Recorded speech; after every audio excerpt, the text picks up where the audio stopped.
Hot town, summer in the city, but the heat will only rise in New York tonight because the big night has finally arrived. The aerial view of Madison Square Garden is nothing. You want to be inside Madison Square Garden tonight. As you are, we welcome you to what many of you already know will be a night of both destiny and history, the greatest night in women's boxing history, an unprecedented number of world titles on the line. It's a Super Bowl, a super card highlighted by the top of your screen. The trilogy fight, a half decade in the making, a rivalry that's redefined, reshaped the sport. Undisputed world title and bragging rights for a lifetime on the line. As Katie Taylor and Amanda Serrano meet one final time. Sean Grady, Shadasia, Estrada with you from MSG. That is the main card. You will see live on Netflix just under 3 hours from now. But we begin with a prelim card so stacked, we honestly need another name for it. It features an undisputed world title fight at Bantamweight between Cherneka, Johnson, and Shurretta. Metcalf, one of the best pound-for-pound fighters in the world, and Chantelle Cameron, the global sensation that is Ramla Ali. But we begin with two undefeated pros, including a Canadian amateur legend. Middleweight division, there is opportunity to rise for these two undefeated fighters. Two of those world titles are actually vacant right now, and this, in our opener, is actually an interesting time and a perfect time to bring in our rules expert, our rules guru, our rules sensei, and our unofficial judge tonight, Sean Wheelock, because, Sean, this first fight we see will be different from all the others. That's right, Sean. This is the rare female fight and the only one on tonight's stack card using the male pro boxing standard 3-minute rounds. We are under the unified rules of boxing as administered this evening by the New York State Athletic Commission. No 3 knockdown rule. A fighter cannot be saved by the bell in any round. If an accidental foul ends the fight, 4 rounds must be completed to consider it official. Good evening, ladies and gentlemen, and welcome inside the world's most famous arena, the Mecca of boxing, Madison Square Garden in New York City. Tonight is the biggest night in the history of women's boxing, as we see the trilogy of Katie Taylor versus Amanda Serrano. On the card tonight, we will break a world record. 17 world championships will be contested tonight, including 3 undisputed title fights and 2 unified title fights. It is all promoted by Most Valuable Promotions. We begin with our prelim card, starting with a contest in the middleweight division scheduled for 8 3-minute rounds. Introducing first, fighting out of the red corner, making her way to the ring, please welcome Mary Casamassa. Some high school seniors are invaded. Some of the editor of the school paper. Some might even get the lead in the senior play. But Mary Casamassa of Pittsburgh, she did something different as a high school senior. She won the Pennsylvania Golden Gloves. Her pro career has been big results, 6 wins and 6 fights on very small stages. While she may be a senior again, Shadasia, because tonight is graduation night to Madison Square Garden and a world-class opponent. I would have loved for my graduation night to be at Madison Square Garden. How fast must the pulse be racing walking up those stairs? Oh, so fast, but she's focused, she's ready, and both undefeated fighters, and both young and hungry.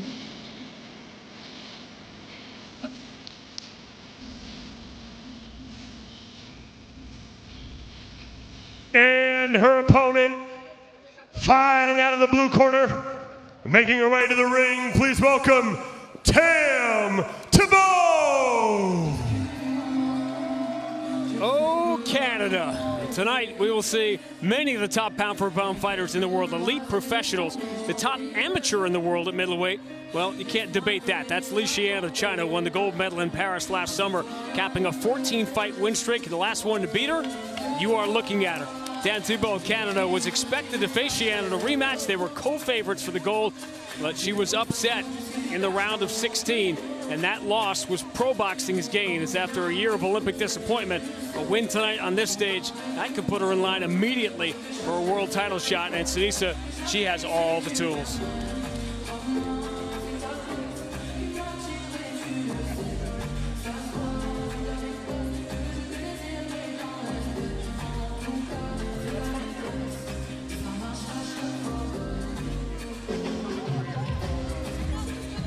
Ladies and gentlemen, this opening contest on our prelim card is scheduled for 8 3-minute rounds in the middleweight division and is a WBA final eliminator. Sanctioned by the WBA, its president Gilberto Mendoza, and its supervisor Kina Malpartida. Our 3 judges scoring this bout at ringside: John Basile, Tamm Corusoni, and Mark Cosentino. And our referee in charge when the bell rings is Charlie Fitch. 2 warriors, 1 fight. Who wants it more? Introducing first, fighting out of the red corner, wearing the white and gold trunks, she stands 5 feet 9 inches tall. She weighed in at 156.8 pounds. Tonight, she enters the ring with a perfect, undefeated professional record of 6 victories. Opposite, no defeats, with one of those wins coming by way of knockout. And she fights out of Pittsburgh, Pennsylvania, introducing Mary Casamassa.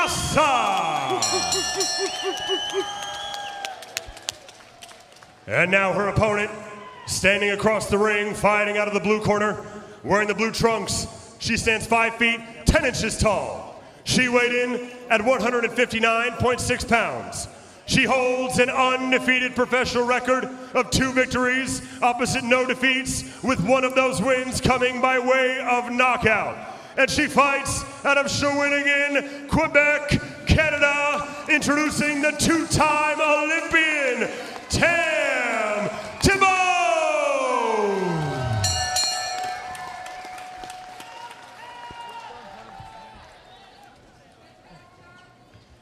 Good evening, Mary. Good evening, Tamm. Ladies, you both know the rules. Obey my commands and protect yourself at all times. Please touch gloves now. Come out fighting at the bell.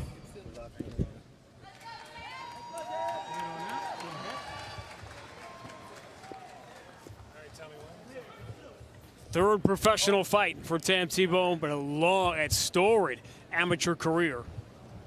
A lot of butterflies on both sides here, particularly for Mary Casamassa, stepping up in class. She has been dominant, but you know, Shadasia, the first time you're facing an opponent with that real resume, you can feel it. You feel it right away. Definitely. And as you said, Sean, she has all the tools. She has the amateur background. She has the height. She has the reach, and she has a nice straight left hand. What you've seen a ton of fighters making the transition who've had long amateur careers to becoming pros. What's the hardest transition? The hardest thing, I think, when you have a long amateur background is to settle down, to be settled, and to kind of get down that pro style. And with 2-minute rounds, that's hard to do. So, you know, it's great that she's already fighting 3-minute rounds. I think that she's going to be more patient and more calm and be able to set up her straight left. And this is a big issue. We got a little, it's ironic that we get an extra minute in each round here to talk about this issue because it is a significant one in women's boxing. It is played part of one of the many subplots of the main event with Taylor and Serrano about was there going to be an extra minute or not.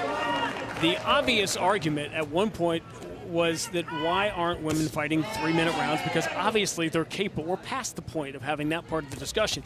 But 2-minute rounds clearly are more exciting. So where do we find the balance, right? They are more exciting, but I feel like women who have long amateur backgrounds want those 3-minute rounds because they're more skilled. So I think some women don't want to fight 3-minute rounds, which is fine, but some should be able to choose who are at a higher skill level and have that amateur background and experience. What changes in a fight that has a 3rd minute in a round? Are there some fighters that are just going to have difficulty making that adjustment? I think it's easier to get a knockout with 3 minutes. I think you're able to set up shots, you're able to stay patient and think a bit more in the ring. Now you see Tamm Thibeault opening up the overhand left, created this opportunity here. And she's using the jab very well now.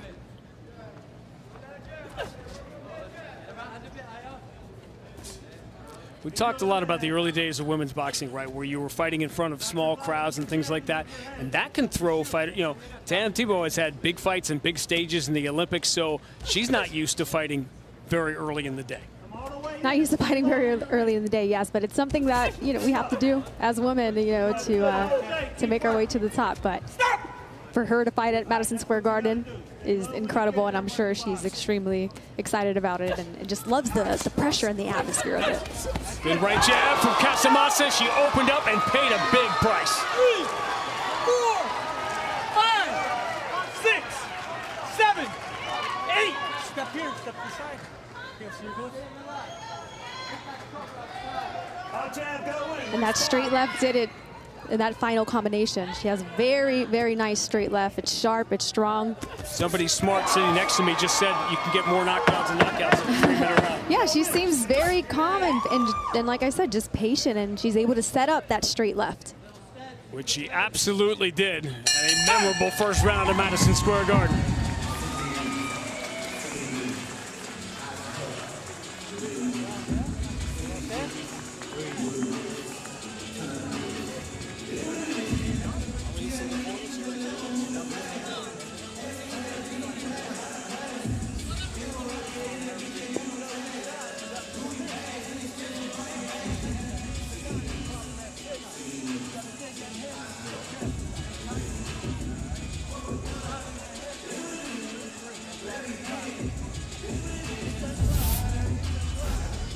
And here we see this nice combination, right hook to the body, and she comes up top with that straight left that puts her opponent down. Safe to say Mary Casamassa has not fought fighters where she could come in after that jab and she would open up like that. Oh, definitely, and she's using her jab very well in this fight, so it's gonna be hard to get through.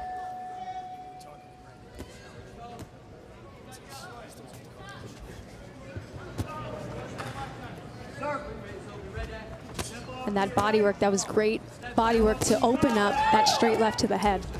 And with 3-minute rounds, you're able to do that. You're able to work the body and the head, or you could choose in a certain round, okay, in this round, I'm gonna work the body more instead of working the head. In 2 minutes, you kind of have to put both together or do either or.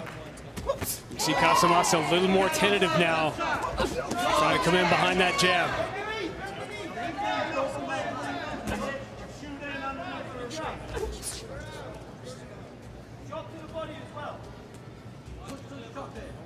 Casamassa has to add some feints to try to get past the jab. Right now she's kind of just stationary and doesn't really know how to get inside and get past the jab.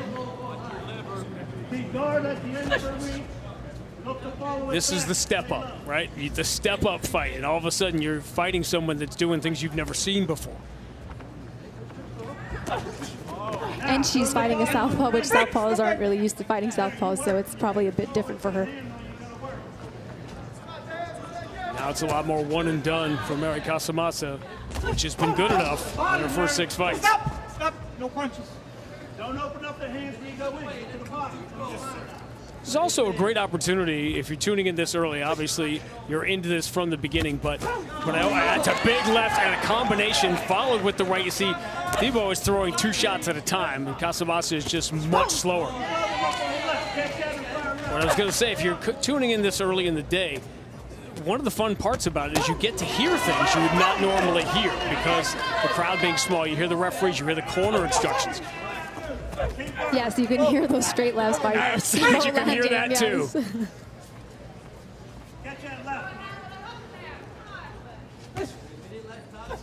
How much of your corner instructions could you hear during the fight? That's all I hear. No matter how big or how loud the crowd is, you're just locked in and only hear your corner.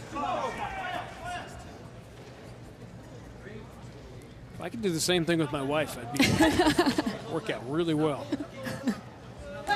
See, now Casamassa clearly trying to figure out a puzzle that she has not seen before. The jab and by Thibeault and is just very, very sharp and very accurate. And it's difficult for Casamassa to get past that, but she's got to do something. She's got to add some feints, use her footwork a bit more, upper body movement. Which is what you're telling her in the corner, right? That's exactly what I'm telling her. Well, that's what I hope her. That's what I hope her corner's telling her. Tibbo looking very patient. Not a veteran pro, but a long-time veteran in the ring, and she has looked very good through 2 rounds.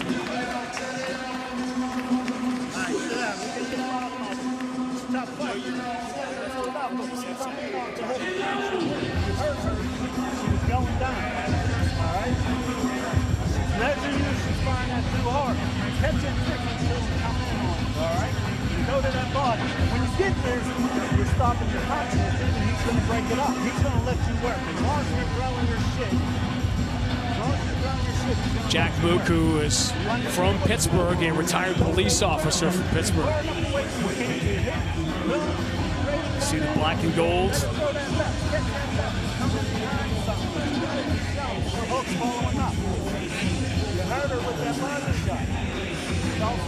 Okay, check it out. Fight her up.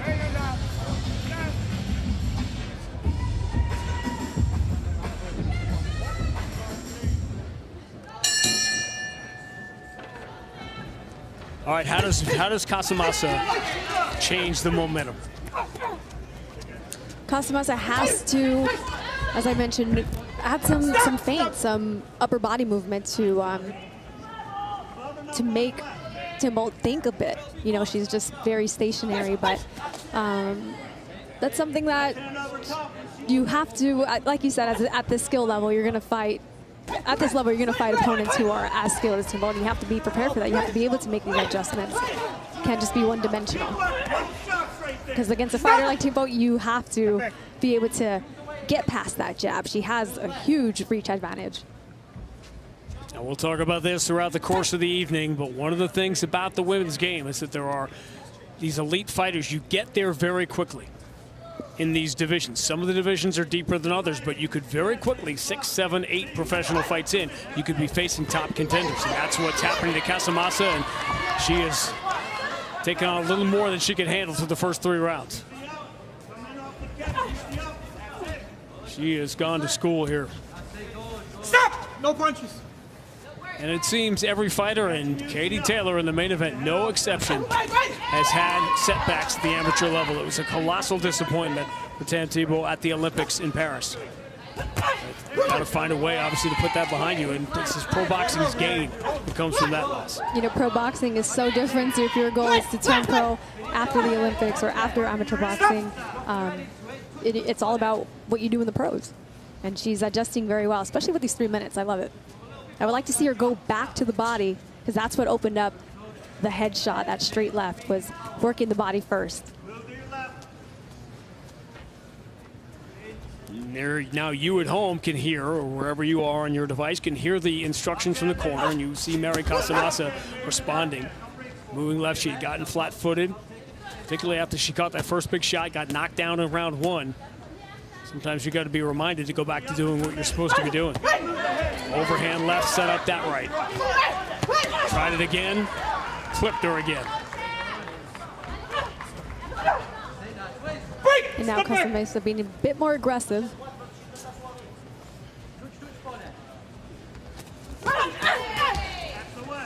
It's the first time we've seen Casamassa throw really a combination in a couple of rounds.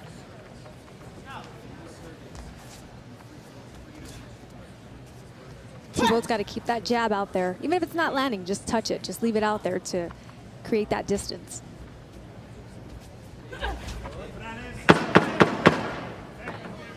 Very patient start in round number 1 for Tamm Thibeault, eventually scoring the knockdown, and she is in control through 3.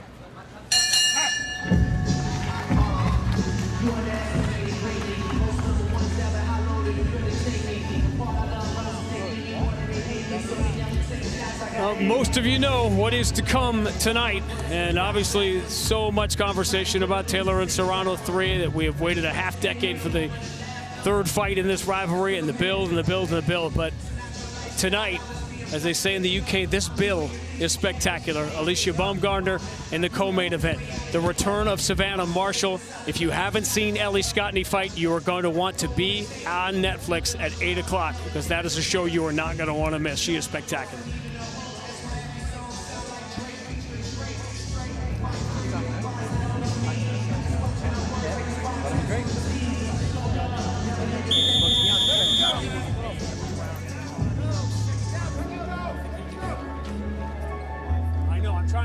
It's getting very loud. Yeah.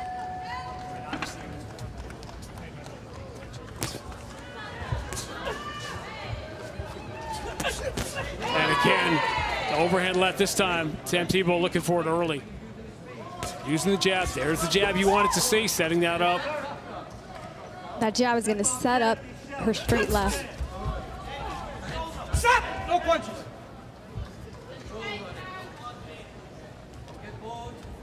And if I was in Thibeault's corner, I would be telling her, use that jab, double jab, triple jab, to land that straight left and to get a bit closer. Also, work the body first to open up the head.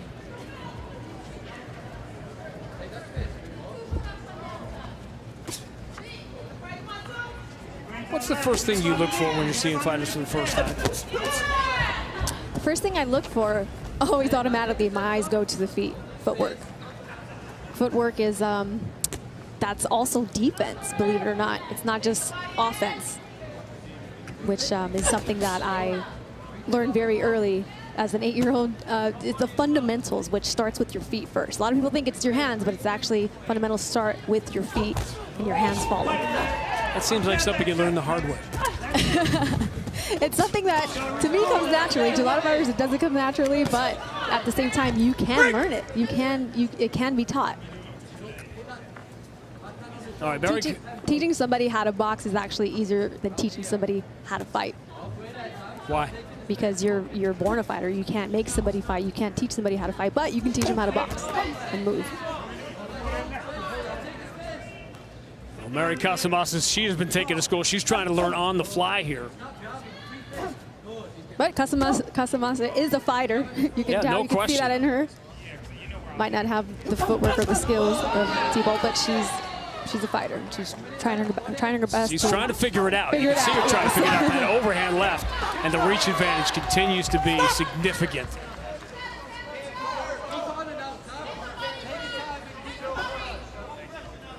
Tamm Thibeault bandwagon gaining steam here. If you'd never seen her fight before, there is going to be a lot of opportunity, we said, in her weight class. 3-0 with a profile win and a big performance like this is going to put her big time on the map. Very good weight class, and I could see her being world champion at this weight class. And very quickly, as you mentioned, for women, it's different. There's not many opportunities and not many women, so you can be a world champion very early in your career. And you're also 28 years old with years and years of high-level amateur experience. Now the combination. Back to the body. Yep. That right hook to the body is what's going to do it. Always been good stuff.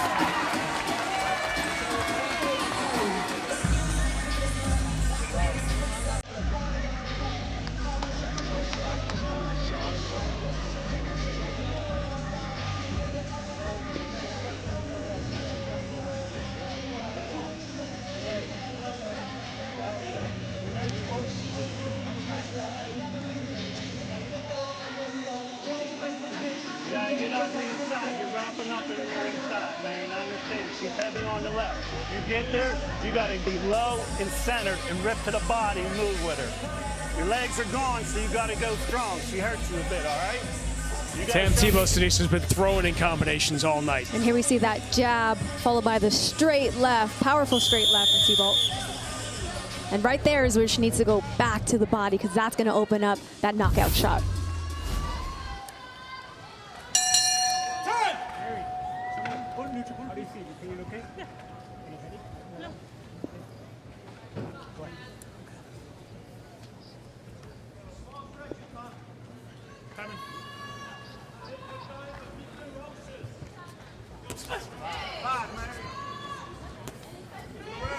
Obviously, the concern there was over the left eye of Casamassa.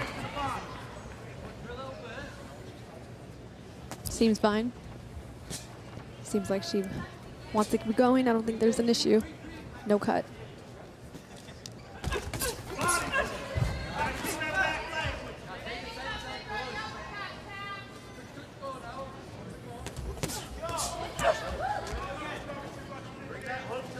No major surprise when you look at those numbers. First one, if you're just clicking on late, resulted in a knockdown in the first round. And ironically, in this fight, which will be the only fight tonight we see with 3-minute rounds, came in the 3rd minute of that first round. Casamassa just having trouble getting through that long reach of Thibeault.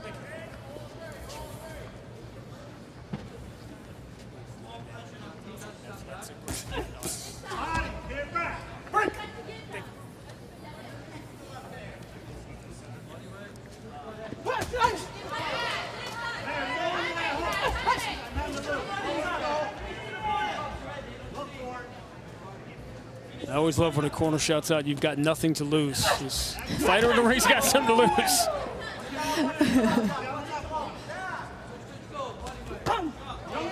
That has been the punch of the fight for Thibeault, has been the overhand left.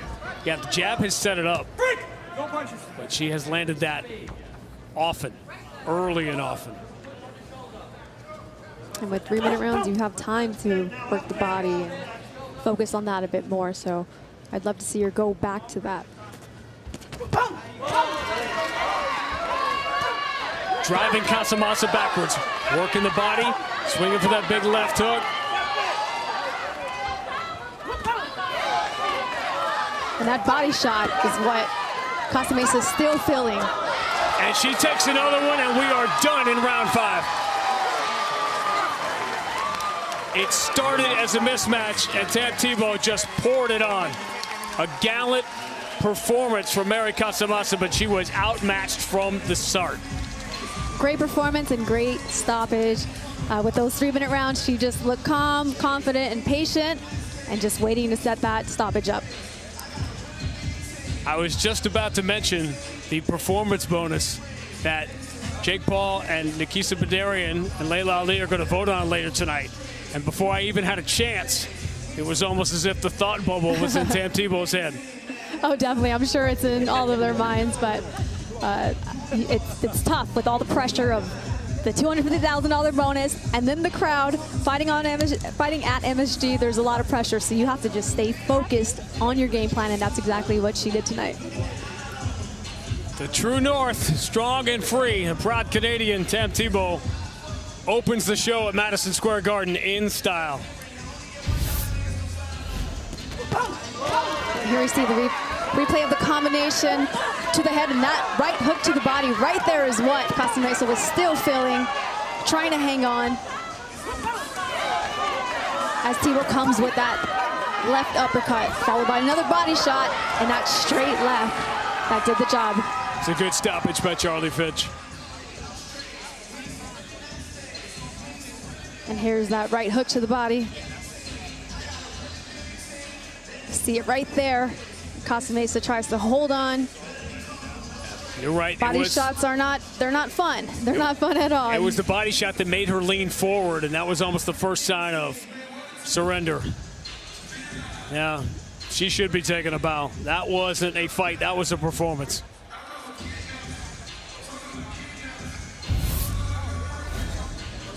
Come to New York City and Broadway and take a bow, Tamm Thibeault.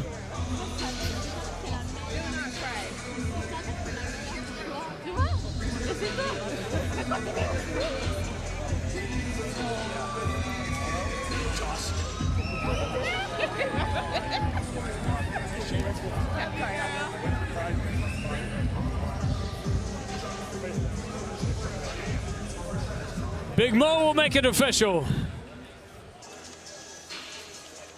Ladies and gentlemen, referee Charlie Fitch calls a stop to this contest at 2 minutes, 18 seconds of round number 5, declaring your winner by TKO and still undefeated, Tamm Thibeault!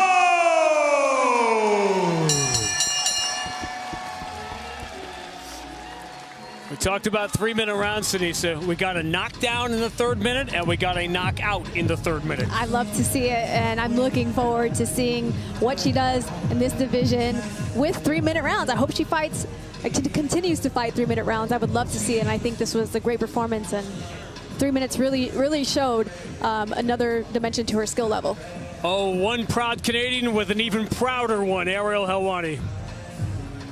Thank you very much, Sean Tamm. Congratulations on an incredible win. I don't know if you know this, but you just kicked off a historic card in just your 3rd pro fight at the world's most famous arena with an absolute dominant display of power and precision and speed. How are you feeling in the aftermath? I feel good. You know, I feel pretty calm. I've got a really good team who keeps my 2 feet on the ground and who remind me of who I am, and I'm just really grateful to be here. And I have my place here, you know, like, yeah, I've got 2 fights, but I've got a lot of experience as an amateur, and I belong with these women. I was wondering about that as you made the walk in this incredible venue. You've competed on big stages before, but any extra nerves? No, the same nerves every time. I think nerves are normal. Like the excitement is normal, and that's why I do it, right? We do it to live these emotions and to overcome these obstacles and to surpass oneself. Were you expecting that kind of dominant performance? I was hoping for it. I mean, I worked for it, and that's, you know, I didn't come in here looking for the stoppage. I came in here trying to be the best version of myself, and if the stoppage came with it, then so be it. If it didn't, that's fine. It's part of my progression.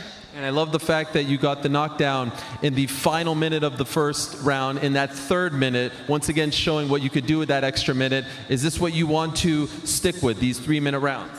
I would like to, yes. Yeah, for me personally, it's something I've done for nearly a decade now in the amateurs, so being able to pursue that and continue that in the professionals is incredible. And I'm learning a lot. You know, it's not the same. It's 8 threes, you know, and I have to keep my composure. I have to keep, you know, my 2 feet on the ground and my head out of the clouds and stay focused on the game plan. And that's challenging in itself. It's really hard.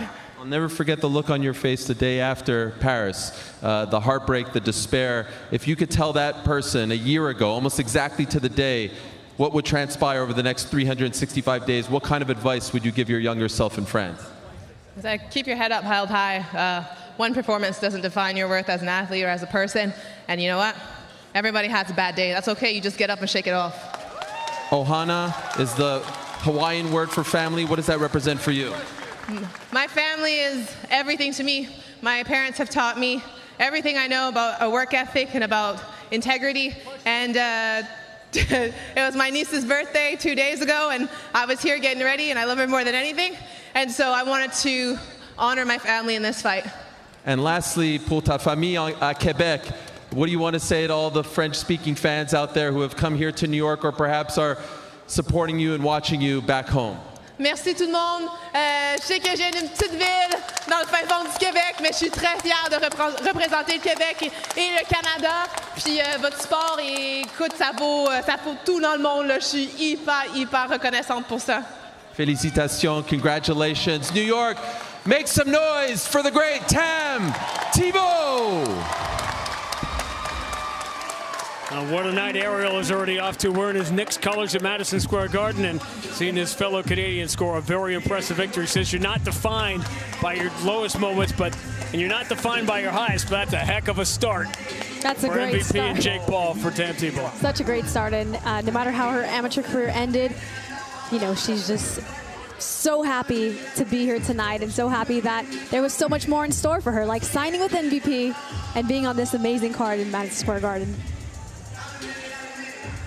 A dominant performance from Thibeault kicks off what will be an unforgettable night here at Madison Square Garden. You know where we are headed, and that is for the third fight, the trilogy between Katie Taylor and Amanda Serrano. But Alycia Baumgardner, she was born, she'll tell you, she told me she was born to be on this stage. Oh, she's so confident that she's born to be on this stage, which is amazing to see. She has all the confidence in the world, and she has all the skills.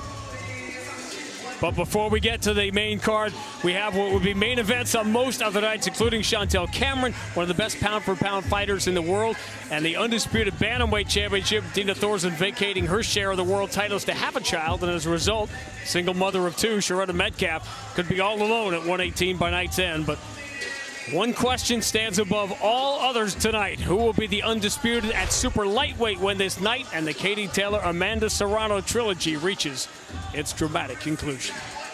So I say, I understand, yes, it's boxing, and yeah, Orthodox and Southpaw always clash, but I had over 40 fights already going into the fight, never been cut. Well, I was also caught throughout that fight as well. I just came out the better of those exactly, but so I didn't. Other of your opponents, they've had cuts too. Ali Frazier, Duran Leonard, Gotti Ward, Bo Holyfield. Some of the greatest trilogies in all of boxing. And on Friday, July 11th, live on Netflix at the world's most famous arena, Madison Square Garden, the Mecca, you'll be able to add Taylor Serrano. Yes, Katie Taylor versus Amanda Serrano 3, the greatest rivalry in women's boxing history. And come Friday, one of the greatest rivalries in the history of the Sweet Science. Their first clash back in 2022, an all-time classic. 2024, the world was talking about them. On Friday, July 11th, they headline MSG once again in a historic card filled from top to bottom with some of the best female fighters in the world. In total, 21 titles on the card being defended, undisputed title fights, unified title fights, you got it all. In a matter of moments, we'll have another installment of MVP's Face-to-Face presented by Celsius. Can't wait to sit down with these two legends. And before we get into things, I do want to remind you that FanDuel is offering new customers a chance to get in on all the Fight Night action. Because right now, new customers can place any $5 bet and get $150 in bonus bets if you win. Just download the FanDuel Sportsbook app and get started.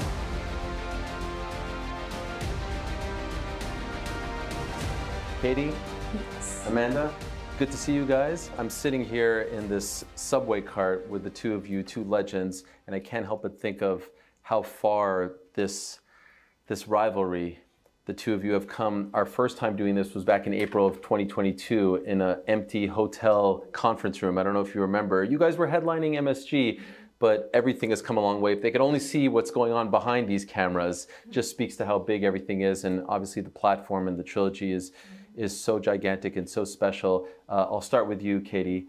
You have said a lot of big things about this fight and about the relationship that you have with Amanda. Now I feel like you have reached a point that only a select few fighters can reach, which is Ali Frazier, forever they will be linked. Gotti Ward, forever they will be linked. It's now Taylor Serrano, forever. Are you comfortable with that? Yeah, I think it's an absolute privilege really to be, my name's going to be embedded in history with Amanda for forever. And I think what we've done for the sport over these last few years has been obviously so historic.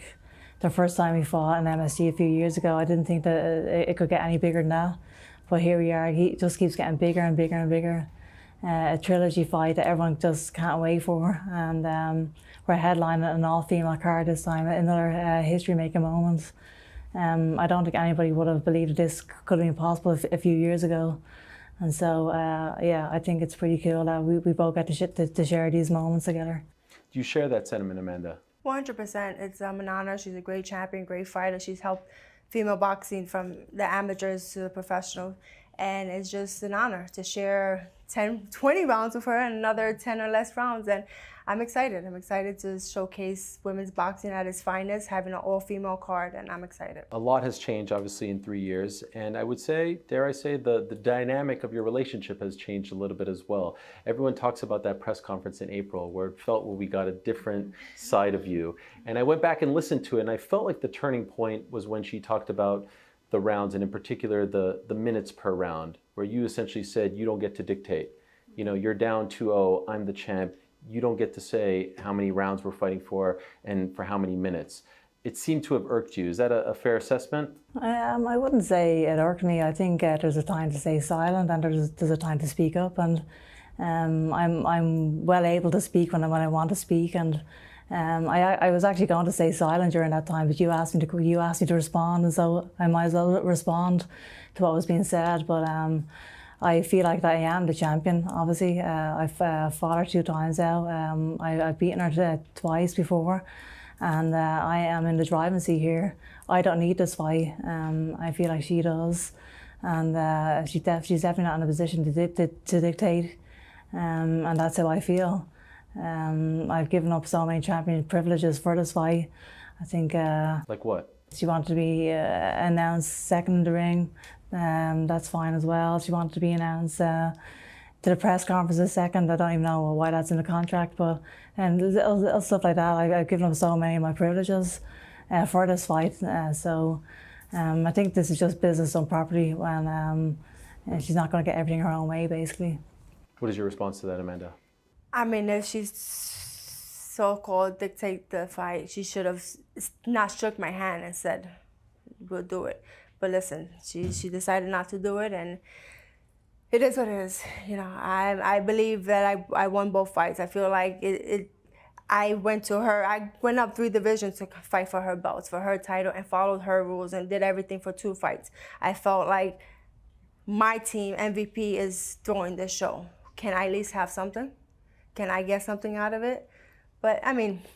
And you are getting something out of it. We're having a third fight, and I certainly don't need this fight, like I said. And regardless of whether you think you won the fight or not, the fights or not, I am sitting here 2-0 against you. And regardless of whether you want to hear that or not, that's the reality of it. So it doesn't matter what you think or what the fans think. It only matters what the judges say about those fights. But okay, but you say that you don't need this fight. So why are you fighting this fight? Just because I want. And you also say that I need it more than you. I don't need this fight more than you. Because just to let you know that my team came and approached me and asked me for 3 names to fight in the same event same here, on Netflix. Absolutely. And same who did I choose? I chose Miss Katie Taylor. You know why? Because we make magic in that ring. We fight our best. We go out and we give it our all. That night. Absolutely. I said the fans deserve Katie Taylor. Me and exactly. Katie Taylor. Absolutely. So that really, okay. You won. You on paper. You got 2-0. Whatever. That's matters of opinions. But what bothers me is that you keep saying that I need this. That I need your. I would have got paid the same thing with anybody else, but I choose you, and you talk about that. I would not give you a rematch. I'm giving you this fight, and I don't need to give you this fight. So my team is paying you your biggest payday. Well, I wouldn't say you would have got the same amount of money. But it still would have been a lot. It still would have been a lot more. Still absolutely, and then likewise for me as well. I'm exactly in the same position you're in. I could have had many big fights out there, but I chose this fight as well. So I'm in the same position that you're in. Because I was going to get paid what I'm getting paid with my promoter, with your promoter. Just to let you know. Yeah. Because thanks to my trainer, Jordan Maldonado, who turned down the first fight for $200,000. We're here today fighting for millions of dollars. Absolutely. And that's because we turned down that amount of money. And it's all because of MVP, Jake Paul and Nikisa Badarian, that we're making this type of money. So and I'm not denying that, though. I'm not denying that. I'm not denying that this is because of Jake Paul and MVP. I'm just saying that I chose this fight as well. Because and I chose to fight you. But you talk about that I wouldn't give you the rematch. I don't have to take this fight. I don't have, and I chose you, Katie. The fans deserve this fight. We deserve this fight because we showcasing the best of the best women's boxing at its finest. I think we're on the same page here. We're both saying the same thing. So you did say also in the countdown show that you don't think that if you were down 2-0, that she'd give you the opportunity that you're giving her. You did say that, right? Yeah, she did say that, but can I ask, why do you feel that way about her? Why do you think that she would not be doing what you're doing for her, which is give her the third fight, even though you're up 2-0? I just don't believe that will be the case. But I'm doing it right now. I didn't have to she is up 2-0, right? Okay, but exactly, she's up 2-0. So why should I fight her again? Would you have given her the same opportunity? 100%. It was in the contract. I had to fight. I had no choice but to fight her. There was a rematch clause? There was a rematch clause. Now she's up. She won the last fight. Why we fighting now? Why we got a trilogy? My team. Because you had to fight. There was a rematch clause. The first fight, yes, and this fight, but I didn't have to fight you.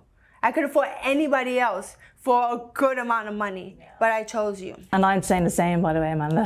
We're both on the same page here. Do you think that she is a dirty fighter? Your team has accused her of such, right? Do you think that she is a dirty fighter? I know, I understand boxing. Yes, it happens. It happens. Maybe when she gets hit hard, or I don't think she goes to the gym and trains we're not taught that in the gym. We're taught to hold if you get hurt, but we're not taught to headbutt. And I'm hoping that her team doesn't teach her that. And I don't think that. Of course but it happens. It does happen. But you use it a little more than other people. Do you think so? I know. So. That's ridiculous for anybody to think that those headbutts were intentional. That's what happens when a righty fights a lefty. We both came together, and I came out of the head clash. Can I say another thing about that? That bothers me. Okay, go ahead. Yes. When I fought Katie Taylor, I was 40-something fights in, and all my opponents have been orthodox fighters. I've never fought a southpaw after Katie Taylor, and my first cut came thanks to Katie Taylor, due to Katie Taylor. Obviously, the second fight with Erica Cruz was because of the first fight, and then the third. My only fights have been with Katie Taylor. So when I say, I understand, yes, it's boxing, and yeah, orthodox and southpaw always clash, but I had over 40 fights already going into the fight, never been cut. Well, I was also caught throughout that fight as well. I just came out the better of those head clash. But so you see I didn't. Other of your opponents, they've have cuts too. I would imagine it's not intentional whatsoever. Insult because you have taken so much pride trying to play sports the right way, fight the right way. So if someone insinuates that you are dirty, I would imagine that's probably the worst thing that someone could say about you. I really couldn't care less, Ariel, about what people are saying or whatnot. I think anybody who knows boxing knows that those head clashes were completely accidental. It wasn't intentional whatsoever. So I just happened to come out of the head clashes better. That's just luck, it's just statistics, whatever you may call it, but sometimes that happens in boxing. Are you worried, sometimes when we see a little bit of scar tissue, it will reopen? This is your first fight since. Are you worried about that? Oh, you saw what happened the last fight. I'm a warrior. Blood, sweat, and tears. I'm going to go out there and I'm gonna die in that ring. And the only thing that can happen is my eyes could fall out and the doctor stop it, but there's no stopping me. And I mean, it could happen. I'm hoping that it doesn't, but I mean, it could happen again. One of the great storylines heading into this third fight is the reunion between you and your father. And he was on the Countdown show and he said something to the effect of he does not believe that Amanda is on your level. You can fight a whole bunch of times and the result will never change. Do you agree with that? Yeah, absolutely. I do agree with that. What do you think of that, Amanda? I mean, there's always a reason for everything, right? So there's a reason why her dad is here for the third time, the third fight. What do you think that reason is? Maybe deep down inside, she doesn't really feel that she won. I mean, I don't know. You want to get the best. I mean, I'm sure you've made some tweaks to your camp. 100%, but so I mean, according to you and your dynamic with your dad, you had to like really dig deep and push everything aside to bring your dad back in. That's a normal thing, though, man. That's my dad. That's a normal. No, 100%. So, but what are you saying? I mean, I did change a little bit in my team. Absolutely. But, so why would you think you changed it as well? Because you lost the 2 fights. No. You need to change. No, I mean, I believe I won, but everybody makes tweaks to their each training camp. Everyone wants to improve from their last performance. That's just natural. 100%. So that's why everyone makes I don't think it's going to make a difference. I don't think so either. Other than just that's your father, why did you bring him into the fold for this one? Well, anytime my dad comes to visit me, anytime I visit him, we just hit the gym. That's just a natural thing that we do. So nothing out of the ordinary. That's my dad. I have a great relationship with my dad, and that's where we bond after all these years. Will he be in your corner on Friday? Possibly. Okay. You have disagreed with the judges on both occasions. Do you feel like you need a stoppage so that you don't leave it to any sort of chance? I mean, of course, we always want to, especially me, being that I've gotten on the wrong end of the decision. But listen, I'm putting my full faith and trust in the New York State Athletic Commission to put in the right judges, the right referee, and we'll see. I mean, it is what it is. I will never forget the atmosphere for that first fight because it felt like it was 50% Irish, 50% Puerto Rican. It was unbelievable. Your walkout, the way you took it all in was incredible. If you are in attendance, if someone is lucky enough to be in attendance on Friday, could you give them a taste of what the atmosphere will be like? Yeah, well, I think the first fight with the atmosphere was absolutely electric. It was something that you dream of as a kid, to be in this position, headlining these huge shows, fighting in an atmosphere so electric like that. It made it such an iconic night. There was one time we couldn't even hear the bell ring, it was so loud. I think when the Irish and the Puerto Ricans get together, it's like a party atmosphere. And I expect the same thing on Friday night as well. This is going to be another electric night, an iconic night, and just an amazing night for women's boxing in general. She often gets asked about how many fights does she have left? Is this the end? All that. I know it really bothers her, right? That one might bother you, right? You probably don't like that one. But you're over 50 fights as well. At some point, this is all going to end. Have you started to think about when the end might come? And is it possible a big win on Saturday? You sail up into the sunset? Of course. Listen, it might be possible, or I don't know. Honestly, you think about I don't that? know. I think about it. That's why we have the lifetime contract with MVP, helping all these women grow in the sport, and that's my goal. And I love to help these women to get the recognition, getting the promotion, getting the money that they deserve. So definitely, it's been in the back of my mind, but. Katie, can I just tell you one thing? Yeah. Can we please not retire the same year? Because I don't want to share the Hall of Fame with you as well, okay? Can we do that at least? Why not? Wouldn't that be special? Oh, no. Taylor Serrano, you guys are linked. I know. We've been linked. Let her deal with her. Okay, let me so deal you with can my Hall of Fame. You don't want to share the platform with me? No. I love you, Katie. We've made history together, but let's not do that together as well. You enjoy your night. I enjoy mine. Yeah. We need something separate, don't we? Yes, 100%. Is there a chance with a win you walk off on Friday? I don't know. I just take it one fight at a time. I feel great right now. I feel fit and sharp. And but, yeah, you can ask me that after Friday night. Sure. Do you know? I'm not asking you to tell me the answer, but do you have the answer to that question in your mind? Have you talked about it with your team, or you don't even go there? Not really. I don't think it's good to be thinking about retirement just before another big night. I think that's the decision that you make after each fight and after each performance. But I'm 39 years of age now. I know that I'm at the end of my career, but I just happen to feel good right now, and so I'm just focused on a Friday night's performance. What's so special about your dynamic is on April 30th, 2022, you made history.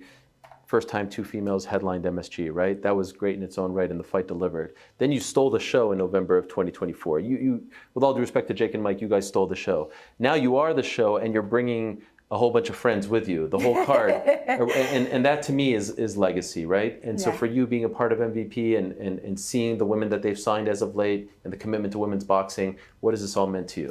Man, it means everything.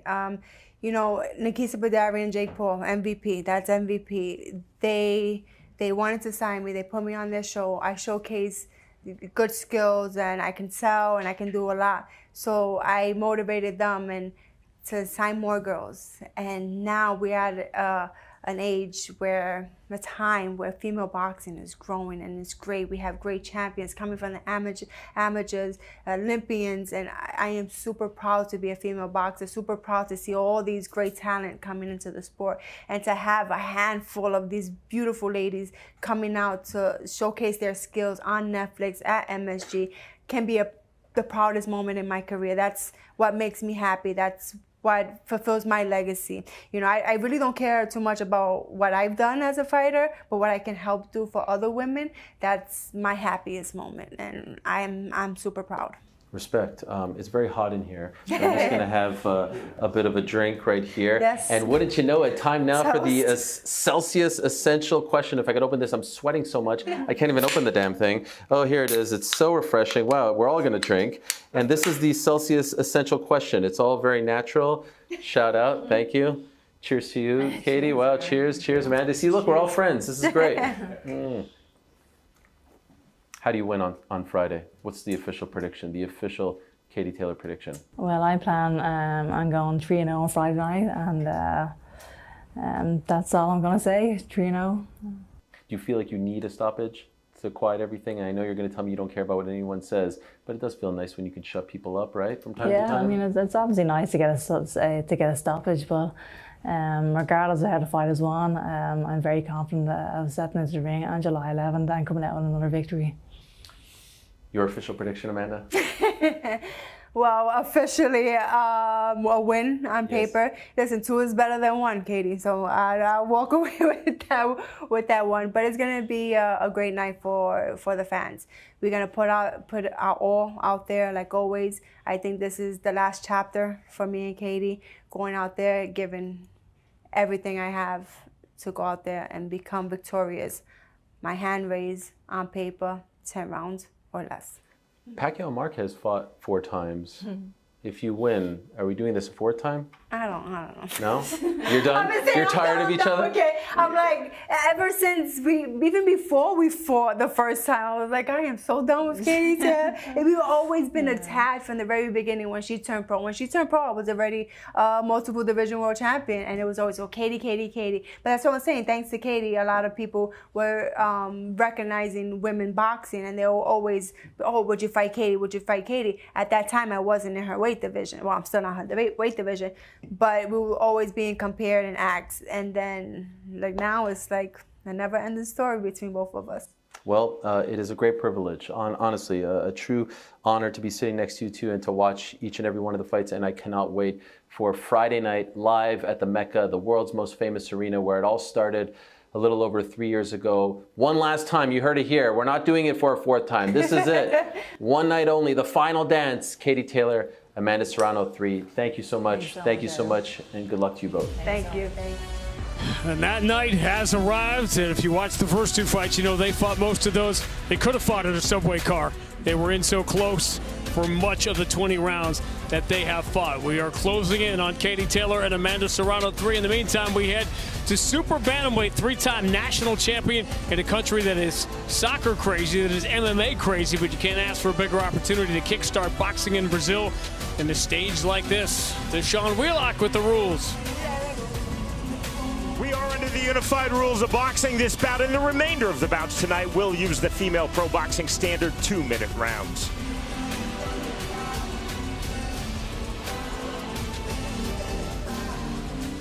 Welcome back, ladies and gentlemen, inside Madison Square Garden here in New York City for the all-women's card, the biggest night in the history of women's boxing. We now move on to the second bout on our preliminary card, scheduled for 8 2-minute rounds in the Super Bantamweight division. Introducing first, fighting out of the red corner, making her way to the ring, please welcome Lila Furtado. I suppose at some level all married couples spar with each other, but Lila Furtado and her husband Jefferson, they kind of take that to another level. See, Jefferson Furtado among the most respected names in Brazilian boxing, and it's a family affair now. Their teenage daughter now hits the pads with dad. She's made a lot of her dreams come true. She says being here tonight at Madison Square Garden is one of them. Sinisa, you've got a husband that a lot of people want to punch in the face sometimes. You probably do. Sometimes I want to punch him in the face as well. from time to time. But it always fascinates me when a couple can work together like that, because that's a lot of hours. Yeah, it's amazing, and I think, you know, that gives you some inspiration to go into the gym and have somebody there to train with you and to work beside you. And this is a dream come true for her.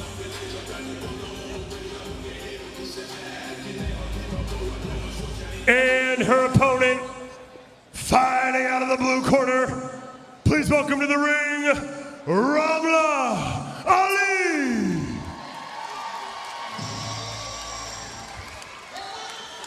Yes, that is Versace that Ramla Ali is wearing on her walk to the ring, and as a high fashion model who's been on the cover of British Vogue, she looks the part. She was here at MSG to see the first fight between Taylor and Serrano and dreamed of being on that card.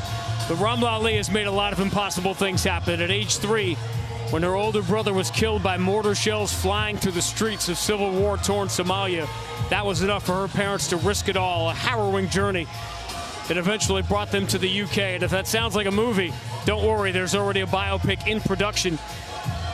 Sinisa, you and Andre Ward to join us now. You probably understand this expression more than most of us ever could, that boxing became her safe place, her sanctuary. That probably rings true to both of you, but when you realize the life she has had, I'm not sure it belongs coming out of any mouth more than Ramla Ali's. It's amazing. Definitely not, and we all have our own stories, but with similar struggles, and boxing is something that saves so many of us, and boxing is just everything. It saves lives, it changes lives. You can see when Ramla talks, even at the weigh-in yesterday, you can see it in her eyes. She's been through some things, and she has a young professional career, but she's also been through some things in the ring. She's been knocked out cold, and then she came back and avenged that loss. So she's growing as a fighter, but she's got a lot of internal fortitude, and I know a lot of that has to do with her upbringing. Now she's fighting at Madison Square Garden and gets to hear Big Mo say her name. Ladies and gentlemen, live from New York City, this contest is scheduled for 8 2-minute rounds in the Super Bantamweight division. Our judges at ringside scoring this contest: Robert Perez, Tom Schreck, and Robin Taylor. And our referee in charge when the bell rings is Sparkle Lee. 2 warriors, 1 fight. Who wants it more? Introducing first, fighting out of the red corner, Wearing the silver trunks with white trim, she stands 5 feet, 5 inches tall. She weighed in at 121.2 pounds. She holds a professional record of 11 victories, opposite 2 defeats, with 2 of those wins coming by way of knockout.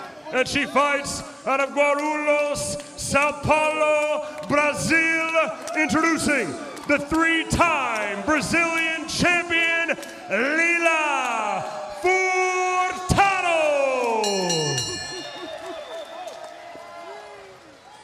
And now her opponent, standing across the ring, fighting out of the blue corner, wearing the gold and black trunks. She stands 5 feet, 7 inches tall. She weighed in at 121.6 pounds. Tonight, she enters the ring with a professional record of 9 victories, opposite 2 defeats, with 2 of those wins coming by way of knockout.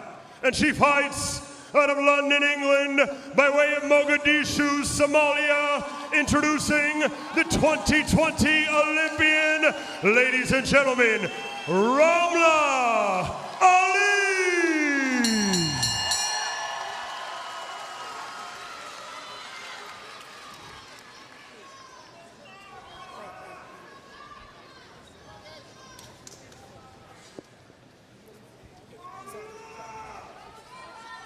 You're ready to receive your instructions, obey my commands, protect yourself at all times. Good luck, ladies. Let's do it.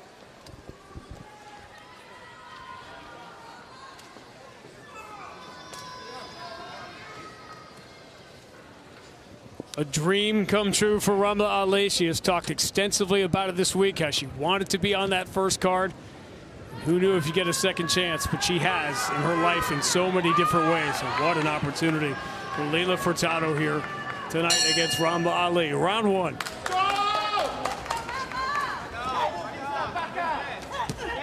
I knew Andre Ward would join us when there's Versace. When I saw Versace, I said, now this is going to be an Andre Ward fight. I like it a lot. I like that a lot. Stephen pointed out the 3 of us here at the table have never lost a professional fight. Undefeated. Amen to that. And we see Ramla right here starting off the round, circling out to her right, which is what I love to see her do. I want to see her on her feet, using her legs, because in 2003, she was down in the 5th round and down in the 8th round, and she stood in the pocket too much. She tried to brawl, and I want to see her go back to boxing, because Furtado could be dangerous. She's much slower on her, with her hands and her feet, but could be dangerous no matter what. Ramla Ali's last fight was a loss to Yamileth Mercado, who we're going to see open the big show, challenging Ellie Scotney. Yamileth Mercado has probably been one of the most, it's hard to get any attention with so many of the world's elite fighters on this one night, but Yamileth Mercado might be the one that people are sort of overlooking. Yeah, and Ali, that loss was her last fight, so she's got extra motivation, not just being on this undercard, but trying to get back in the win column. We saw earlier the impressive performance and knockout delivered by Tamm Tibbo on a night that, out of the blue, a huge performance bonus was thrown in. And it's interesting to me, you're not seeing as many knockouts, obviously, in women's boxing of lighter, smaller weight classes to begin with. How much of that gets in your head? If you're not, Ramla Ali is not a knockout fighter per se, but you're on the stage, you want to be noticed, and then Jake's dangling that bag. Yeah, you can't worry about that bag, because if you lose trying to get that bag or get knocked out, you may never see another bag. So you got to be yourself no matter what happens. Through round 1.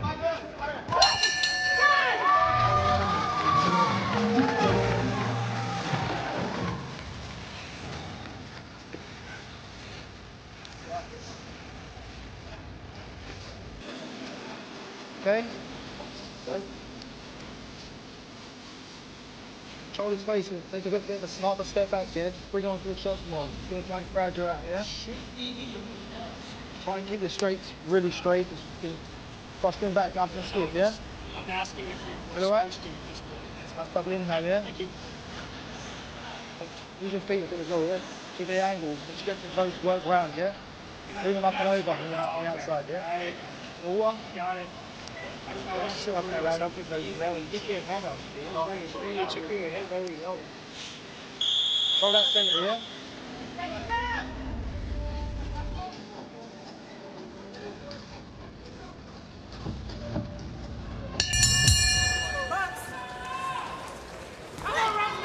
after watching a 3-minute round fight in the opener, Cecil, what's the biggest difference fighting 2 minutes?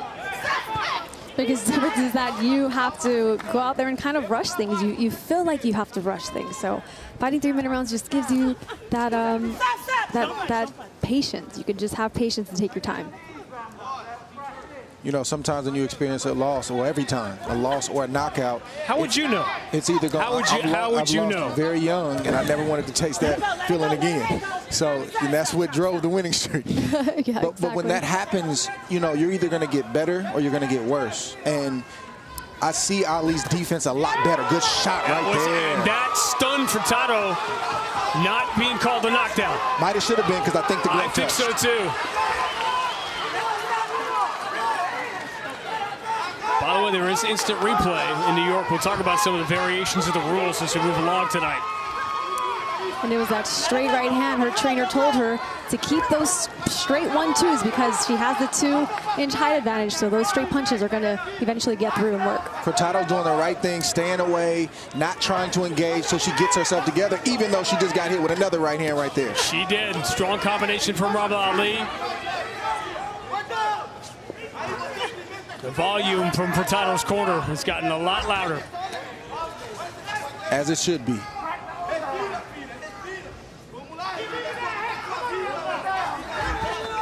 Another good right hand from Ali. Setting it up, leading with the left, and then coming over the top of the right. She's blinding her opponent with the left, and then sneaking that right hand right behind her. That was a push.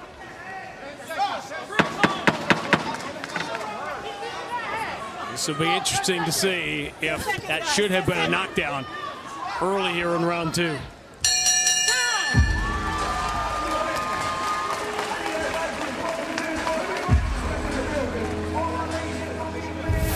Ramla was doing some good work early in this fight. She did a nice flick right hand. That's when you flick the left hand in the face of the opponent and you blind them with the right hand, and it landed right there on the chin of Furtado. And let's see if the glove touched. It doesn't look like it did based on the first replay. So that was a good eye and a good call by the referee. Let's see right here. Yeah, the glove did not touch. Right hand. This is as close as you're ever going to get without getting it. That was like John McClane and Die Hard hanging from a building, but she never went down. And in these fights, which are so close, obviously in these rounds, a 10-9 and a 10-8 makes all the difference. Jabs. Can you hear me? Wake up, come on. You can do this. This is your life. Fight for your life. Do not adjust your device. That is the translation of the Portuguese from the corner of Furtado. Good strong left jab from Ali to come out to begin the round. The point I was trying to make is that Ali looks a lot better than she did a few years ago when she got caught with those shots and got knocked out. You see her thinking more, a little bit more patient, and a lot more polished.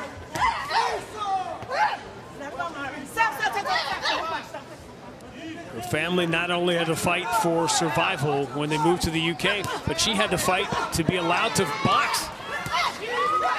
Her family was not overly enthusiastic about the idea. That is a story, Sinisa, that is a common thread throughout a lot of this sport. Neither were my parents, and had to prove them wrong.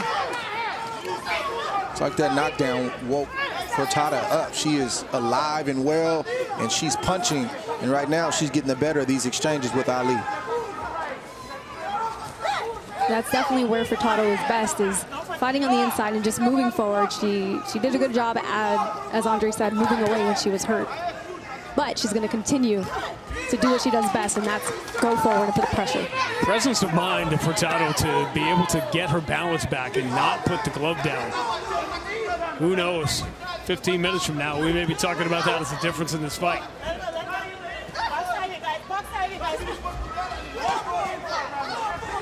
Now Ali is forced to make another adjustment because she's not allowed to box and think like she was in the first 2 rounds because Furtado is putting so much pressure on her. So this is the beautiful thing about fighting and boxing, is you get to see ebbs and flows and different game plans unfold in real time. That is how she was beaten by Yamileth Mercado, who is a great pressure fighter, as Ellie Scotney's going to find out at 8 o'clock on Netflix.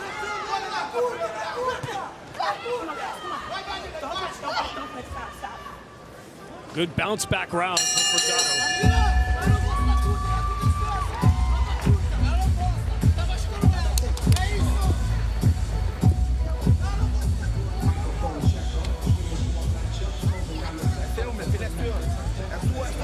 This is yours. This is yours. This is your fight. Lila, where's the coach? Where's the coach? Where's the coach? Where's the judge? Come on, come on. Pay attention. Stay close, hit her body, and stay close. Lila, look at me. You can do this. Pay attention. We've all tuned out our spouse from time to time. This is yours.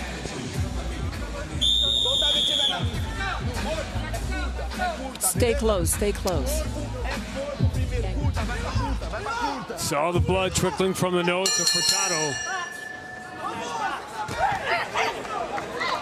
She comes out more aggressively here to start round 4. Yes, she does. Listening to her corner as her corner told her to work the body and stay close. Ali's being forced to stay inside, and she really doesn't have to. She has to use that good movement that she showed in the first round with that jab out there, and that'll slow Furtado down just a little bit, and she can still get those combinations off. But right now, the inexperience is on display for Ali, where the pressure comes, and she's doing what Furtado wants her to do. See, the numbers are even. Right now, the difference in the fight is Furtado not going down. That big shot in round 2 with her glove never touching the canvas. Ali woke up a monster with that, that shot she hit her with. Oh my goodness. Sometimes it wakes you up. And as Andre mentioned, going back to that jab is what she needs to do. Yes. She almost looks hungrier after the almost knockdown to get inside and throw these big power shots, and that's not her game. Unfortunately, getting hurt is either gonna make you press forward or shrink back and, you know, lose yourself, and she's not doing that. You see the heart of a champion, you see that heart of a fighter on display right now.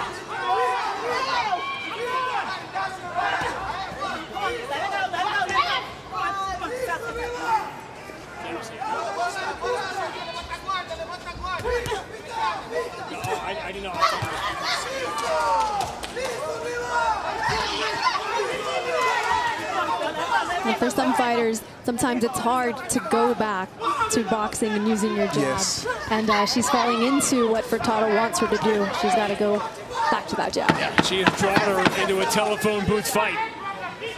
That is exactly where Lila Furtado wants to be, and she has to fight back where she wants it through 4.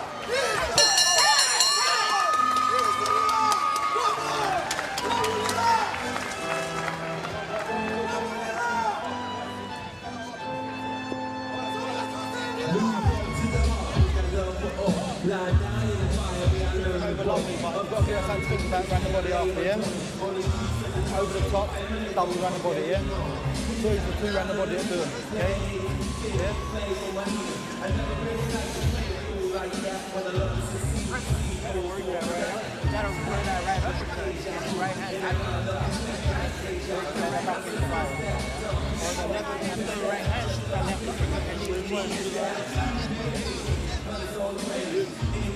Touching you over that jab, you didn't measure it, yeah?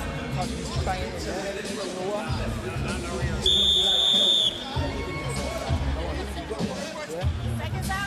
Passes over the head.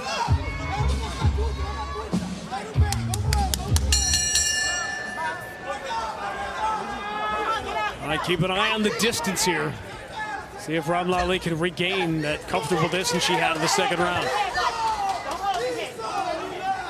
Ramla Ali's corner told her to touch with that jab, touch the glove with that jab, to blind her and land that straight left as she did in the beginning of the fight.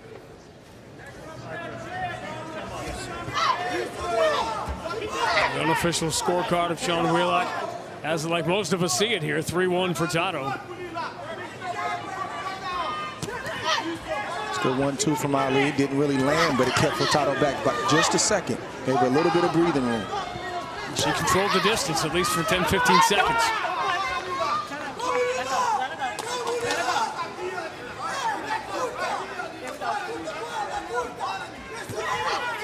It's not a that right got through. Yeah, it's not a will thing with Ali. She's got the will, she's got the toughness. She just doesn't really know what to do in this moment. You can see it on her face. Lila Furtado has only fought twice outside of Brazil, and she lost both those fights. Good shot right there, 1-2 from Ali.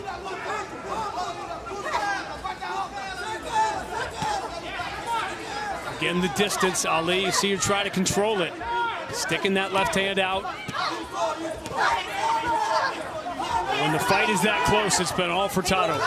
But that's also what Ali has to do. Throw the body shots. She's only thrown about 2 or 3 body shots, but they've all landed, and it's made Furtado stop and think for just a second. Sometimes you do one thing, even by accident, in a fight, and it unlocks something, and it could change the course of a fight. What makes you go away from doing what you have been training for months to do? Because you have somebody charging at you, trying to knock you out, and you don't have a lot of time to think. The heavy bag doesn't hit back. No, exactly.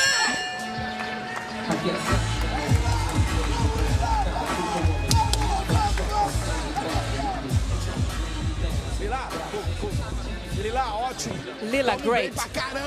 That was amazing. This is going to get even better. Stay close, and work on her body. You go ahead and you punch her. Do not go back. Stay very close to her.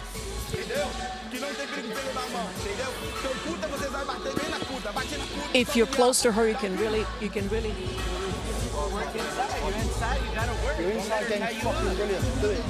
From our lips to another lips to another set of lips. She's there holding, fucking rip them in, yeah? Remember who you are.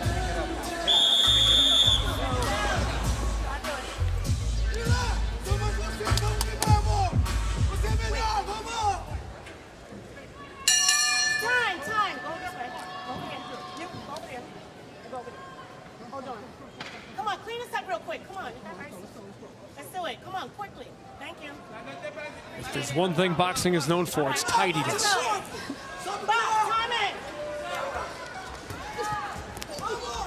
So now it is starting to become a problem here. The math is becoming a problem for Ramla Ali because she has likely lost 4 of these first 5 rounds. And in the second half of the fight, she wants to show how much she wants to win, but she has to do it the right way, the smart way, and that's by using that jab and moving, not staying on the inside like this. Good shot right there. I think she landed that by accident, but it did land. More blood from the nose of Furtado. That was a problem earlier in the fight. I love what Ali's corner said to her just as she got off the school. He said, remember who you are. You not only forget game plan sometimes, but you can forget that you belong here and who you are, and you need to be reminded of that in the corner sometimes. We remind you of where we are headed at 8 o'clock Eastern Time on Netflix. Ultimate conclusion. Katie Taylor and Amanda Serrano, the trilogy fight here at Madison Square Garden. But man, we got a lot of fun to get to between now and then. I don't know how much time Lila Furtado has spent on the subway during her few days in New York, but that would have been good training for the way she wants to fight. And it has worked to perfection. Stop. Don't punch. Don't punch her. Yeah, this is Furtado's style. This is where she wants to be, on the inside, going forward. It's up to Ramla Ali to make that adjustment and make a change. And it seems to me, guys, Ramla Ali is initiating these clinches. She's stepping forward into them, and that doesn't seem to benefit her in any way. I think she's just trying to stop the hard charging Furtado for just a moment, just so she can breathe and she can think. Just like you see right there. If she doesn't start doing it like that with the jab, it's not going to end well. Through 6.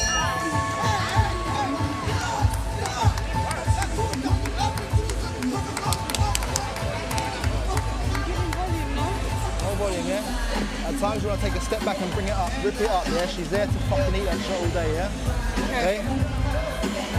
Yeah? I'm sorry. You're getting tied up in there because you're throwing the right hand and you're dropping your head. What are you dropping your head for?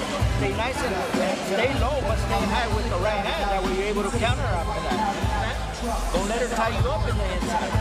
Sit down on that right hand as well, because it's coming over the top too much, yeah? You're not able to work after that, so you've got to sit low, drive it in, yeah?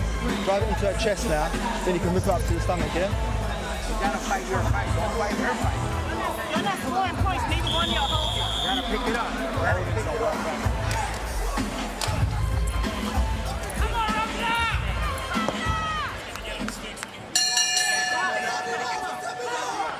We head head to round number 7. Ramla Ali's corner gave her very good instructions in that round about her right hand.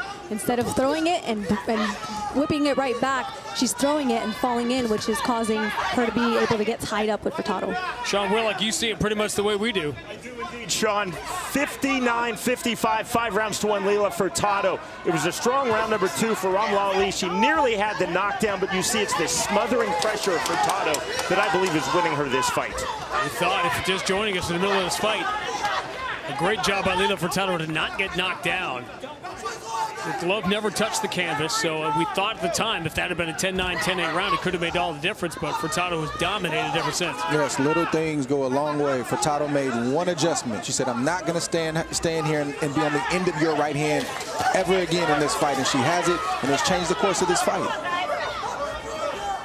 She's pressed forward. It hasn't been pretty, but it's been effective. And Ramla making it easy for her to do so by falling in when throwing that right hand.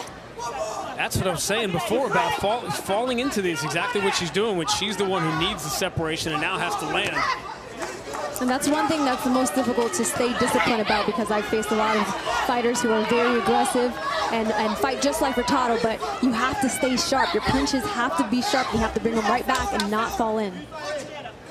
Lila Furtado has fought at the very highest level. She's fought Beatrice Ferrara, a legendary amateur fighter, and has gone back and forth from the amateurs and the pros. And the poise of Lila Furtado surviving that near flash knockdown in the second round. That uppercut got through. Yes, it did. Workmanlike performance from Furtado. This has been good stuff.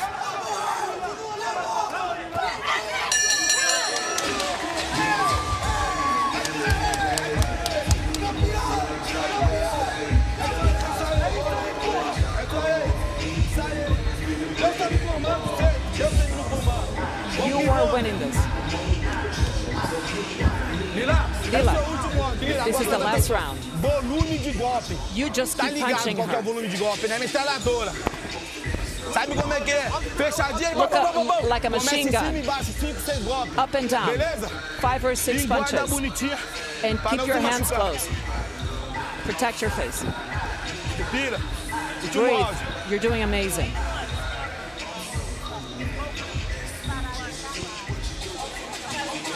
Que foi?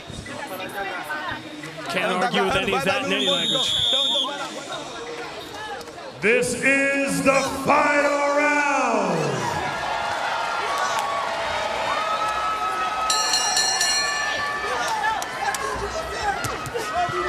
Punch stats can be misleading sometimes, not in this fight.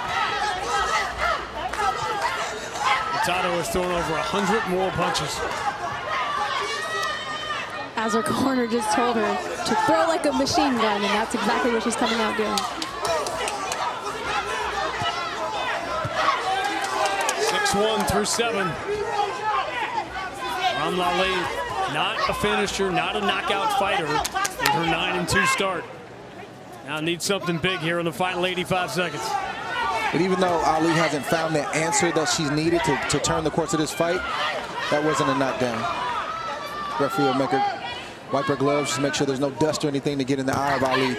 But you've never seen Ali turn. You never saw her stop fighting or quit. Sometimes a fighter can quit without actually stopping the fight. You don't see that from Ali, so I respect it. She didn't find the answer she needed, but the heart was still there. It seems like she just got drawn into Furtado's fight, and she was willing to fight it, but she couldn't beat her at that fight. She couldn't beat her, and that's not her game plan. That's not the way she was going to beat Furtado. What she did in the first 2 rounds, or the first round and a half, she should have kept to that, even with Furtado changing her game plan. Fighters have to dictate. You don't go off of your opponent. You dictate how the night is going to be fought. Oh, bad cut right there. Really bad one late.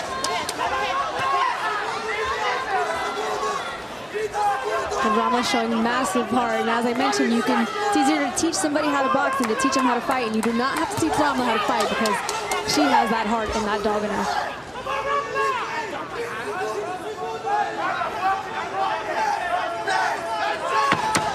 Great action in the final round. And Ramla Ali got drawn into Lila Furtado's fight, and she paid the price.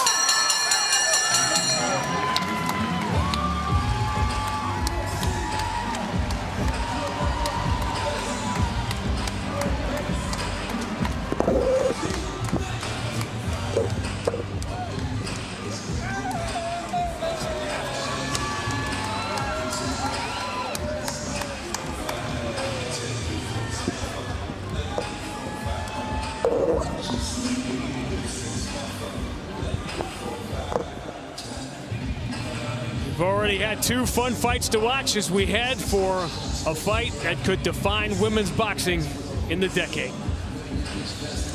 Becoming a champion starts with heart. Amanda Serrano. Alycia, Baumgardner, Jennifer, Miranda. That is what carries you forward. The first sold-out female headline boxing card in history. Oh, wow! There are no guarantees in a fight. And the ones that don't go your way, they will always haunt you. Through the hits, the cuts, the pain. To look in the mirror and go again. Alycia Baumgardner can really make a statement. One of the most dominant performances by a women's boxer. Don't be surprised if this turns into a trilogy. One of the biggest matches in boxing history. Because that's what makes a champion. Baumgardner versus Miranda. Taylor versus Serrano. Friday, July 11th.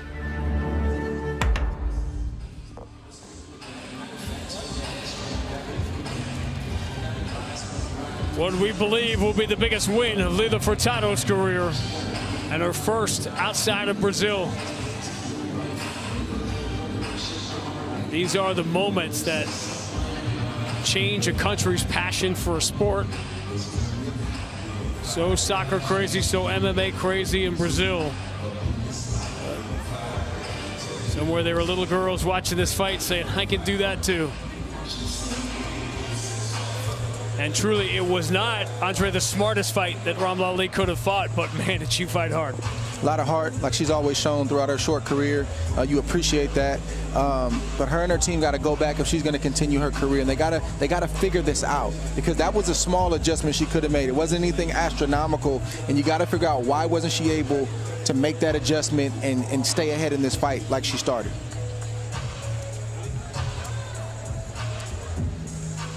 We think we know, and Big Mo knows for sure. Ladies and gentlemen, after 8 full rounds, we go to the judges' scorecards for the official decision.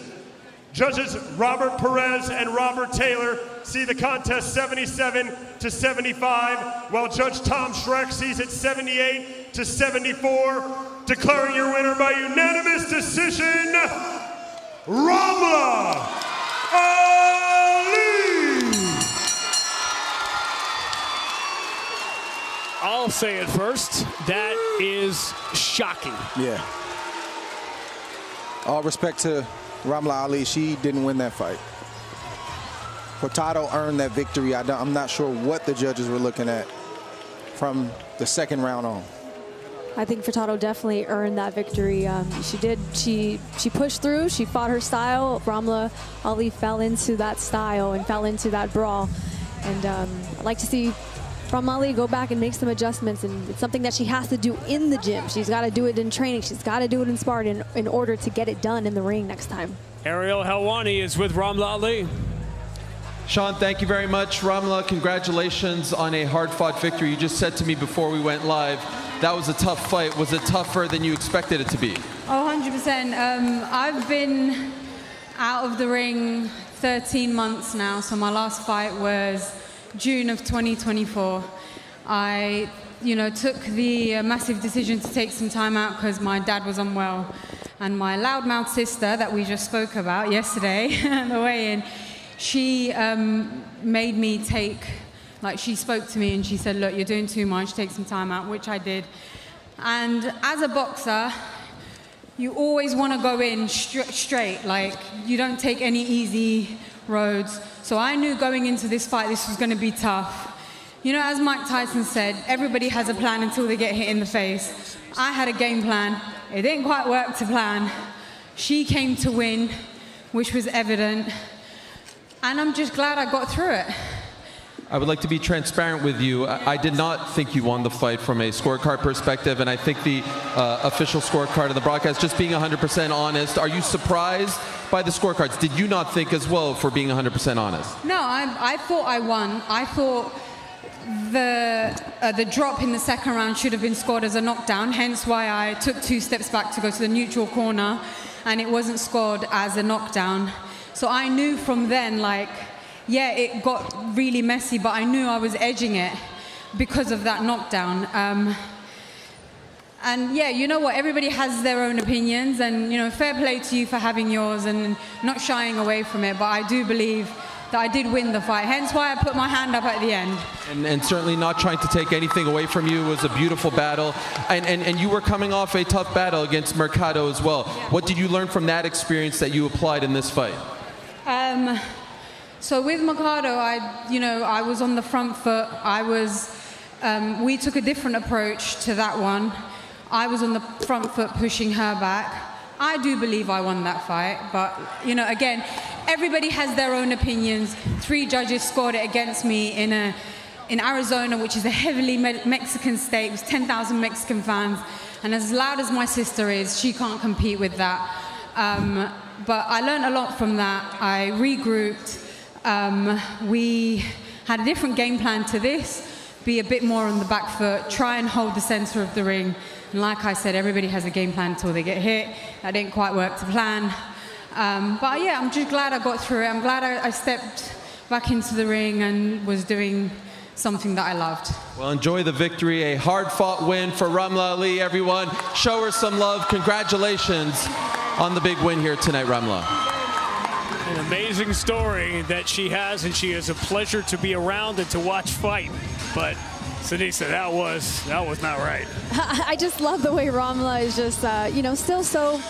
She basically so said, and we had a plan, right. We didn't really execute it, but there is no but. She knows she didn't execute it, which is good because she knows she's going to go back and watch this tape. Maybe she'll think differently. Maybe she'll think that the fight was closer or that she didn't win. But no matter what, she's going to go back and improve and fix those things because, like she said, she got punched in the face and the game plan went out the window, and you know that can't happen. And if she wants to become a world champion, you have to be able to stay disciplined and to stick to the game plan throughout the fight. So I'm looking forward to seeing her back in the ring and maybe against Mercado again. You will see plenty more of Ramla Ali, and hopefully we see a lot more of Lila Furtado. We move on to one of the best fighters in the world, period, as we move on to the super lightweight division, and Chantelle Cameron, who is on the outside looking in a lot of ways tonight. She easily could be in the main event. We'll tell you all about that as she gets set to take on Jessica Camara, and we check out the rules with Sean Wheelock.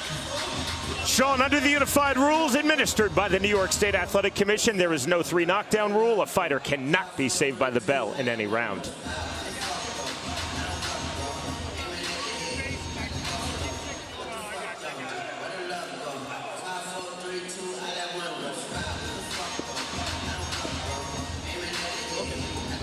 Jessica Camara is in many ways a fascinating story and is a huge underdog in this situation tonight. And in many ways, where would you rather be? Because if you are a huge underdog on this stage with all of the pressure on Chantelle Cameron, suddenly Shadasia, Jessica Camara, well, all of a sudden, nothing to lose. I would want to be here. If I was the underdog, there's nowhere else I'd rather be than Madison Square Garden fighting on this MVP Netflix card.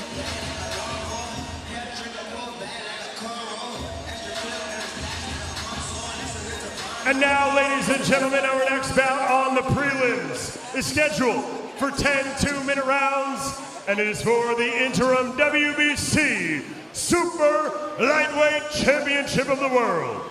Introducing first, fighting out of the red corner, making her way to the ring, please welcome the challenger, Jessica Camara.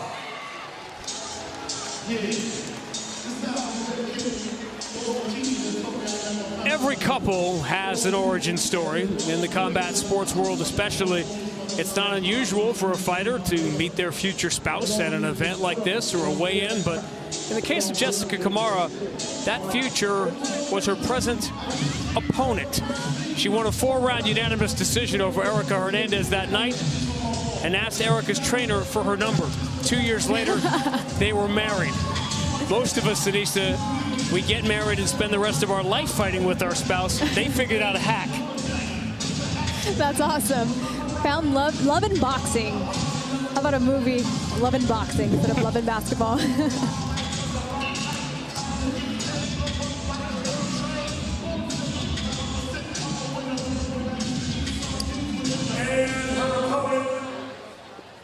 Fighting out of the blue corner, please welcome to the ring, Chantelle Camara.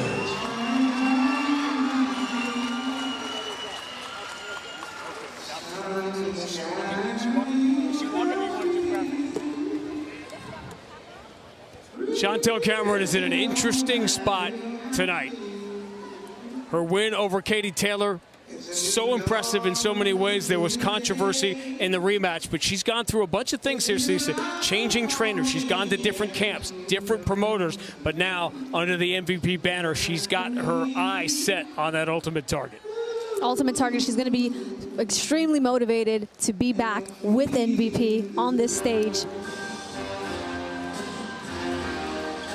March Madness has 68 teams every year. There's always a 69th that didn't make it. 12 teams make the college football playoff, and you know come December there's going to be a 13th on the outside looking in that could easily have been there. There's going to be a 33rd team left out of the World Cup on Netflix in 2 years. In about 3 hours, Katie Taylor and Amanda Serrano will make this walk for the third time.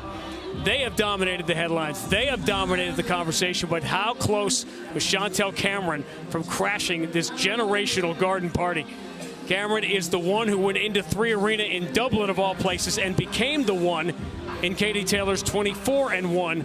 But after losing the controversial rematch in the span of a year, went from undisputed to uninspired. Her face pressed up against the glass, back in the shadows, as Katie and Amanda's rematch was seen around the world. Tonight, she shares their spotlight, and if she has her way, before, during, and after this fight, she will no longer be the outsider looking in, but the one that everyone is looking at. Why, Sinisa, has she been so good? She's been so good because of her skills, her sharpness, her precision. And as you mentioned, giving Katie Taylor her first defeat with those skills. And Katie Taylor wants that third fight. She wants it at Croc Park. That's her dream. And Chantelle Cameron's in a great stacked weight division, and MVP is the perfect promotion for that.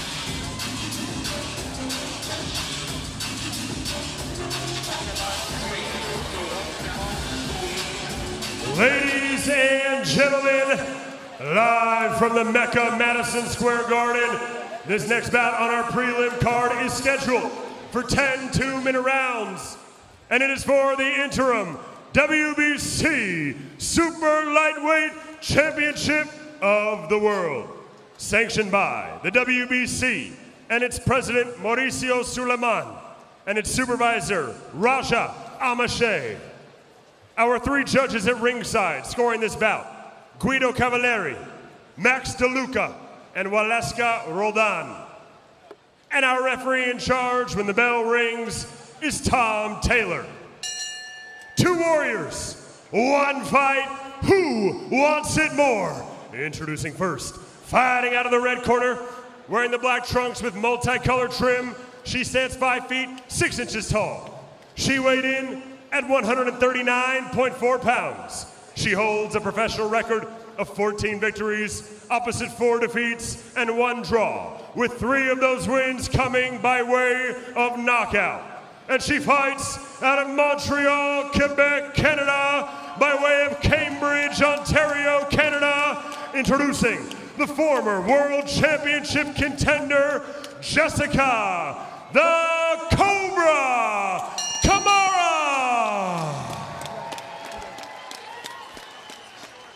And now her opponent standing across the ring, fighting out of the blue corner, wearing the black trunks with leopard print trim. She stands 5 feet 8 inches tall. She weighed in at 139 pounds. Tonight she enters the ring with a near perfect professional record of 20 victories, opposite 1 defeat, with 8 of those wins coming by way of knockout. And she fights out of Northampton, England, introducing the former undisputed light welterweight champion of the world and the current reigning and defending WBC interim super lightweight champion of the world, Chantelle Il Capo Cameron.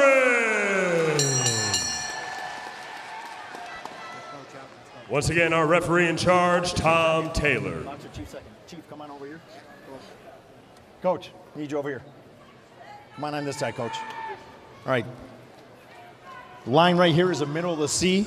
Anything from the gold, below the gold up is going to be good. You got my instructions in the back, ladies. Protect yourselves at all times. Listen to my commands. Touch them up. Back to your corner. You saw the title belt. Let's explain that situation. Interim championships can be confusing. I was told there would be no math, but it doesn't. We all know why we're here tonight for the most part, which is Katie Taylor and Amanda Serrano in the third fight.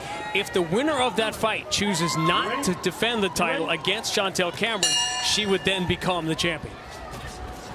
In the meantime, she holds the interim title. You referenced, Anissa, the rematch with Katie Taylor, and isn't it ironic? We would see that near flash knockdown from Ramla Ali in the previous fight, because that was the controversy in the second fight. It looked like a clear knockdown of Katie Taylor that could have changed the momentum, but they called it a slip. Katie Taylor came back and won that second fight. It is, obviously, as you said, it is Chantelle Cameron's dream to get that trilogy fight. That's the only trilogy on her mind tonight. The rest of the world is looking at Serrano and Taylor. Chantelle Cameron is thinking about a trilogy fight in Dublin. Yes, and I think that'll be a great trilogy. A lot of people didn't get to watch the first and second fight because, you know, it wasn't on a stage like this. But now that women's boxing is growing with this platform, I feel like more people will tune in and be interested in a trilogy with Chantelle Cameron and Katie Taylor. And she knows even now Chantelle Cameron has more eyes on her than she has ever had. Like pretty much everybody else on this night wants to put on a show. There is no pound for pound list essentially does not have Chantelle Cameron in the top 5. Rematch loss to Katie Taylor was her only defeat. Pull your arm out, pull it up.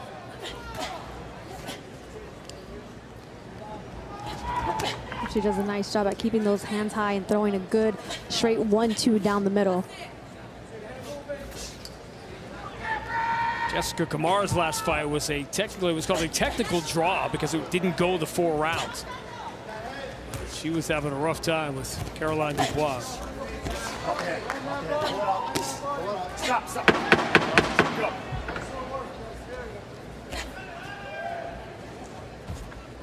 Listen for the bell.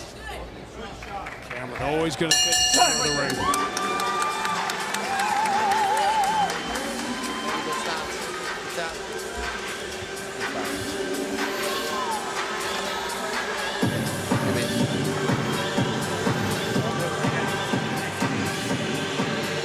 How you feeling? Really good, snappy with that jab, you can't miss it with it.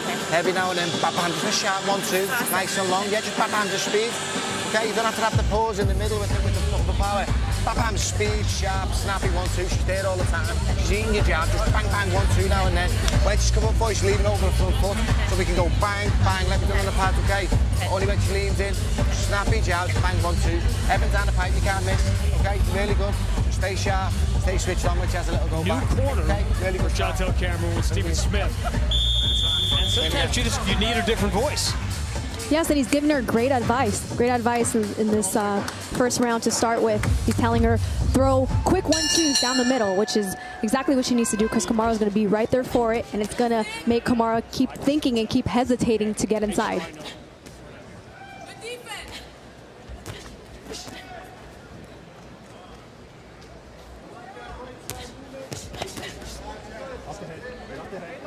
So Chantelle Cameron's corner wants her to throw, as I said, the straight, quick 1-2s down the middle to get Camara to reach and come forward, then throw that uppercut. Camara tends to get low. She gets low, she leans down to the right, and that's a perfect opportunity for Cameron to come up with that uppercut. That's how she got cut in her last fight. Good, strong left jab here. Cameron, a couple of them.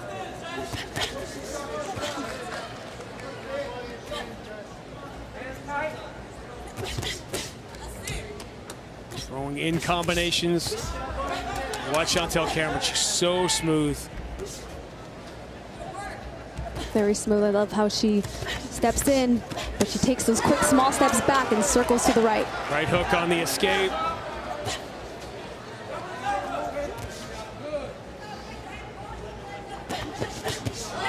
Best shot of the fight for Camara. And those are the shots you have to watch out for by Camara, because that's what she's looking for, that overhand right, and it could be dangerous. Which is why she likes to lean to the right, is to come up with that overhand right. So sometimes throwing an uppercut could be very dangerous from the outside when you have a fighter who's coming over with that overhand right at the same time. So Camara's just got to be very sharp and very careful. Good second round for Camara.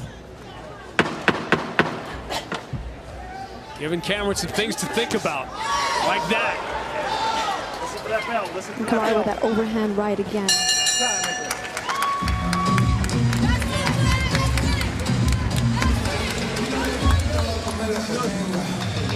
Good round, Jess. You got her some good shots.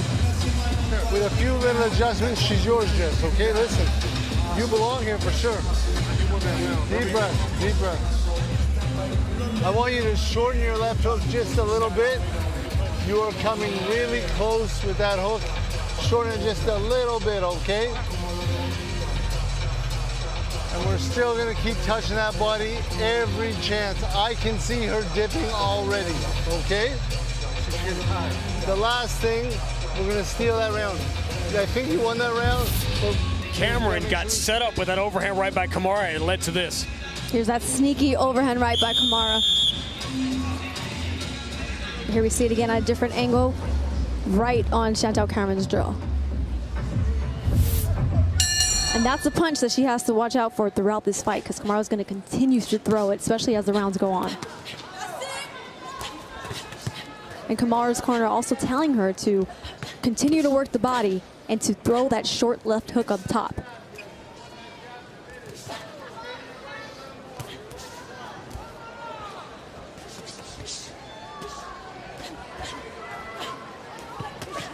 And Chantelle can't be in that position there to give her the opportunity to work her body or to land that overhand right again. She's got to keep that jab out, keep that jab out and keep that distance. Chantelle Cameron, the last one that has to be reminded what the main event is tonight. Katie Taylor and Amanda Serrano. She very, very much would like to face the winner. Another sneaky right uppercut from Cameron got in.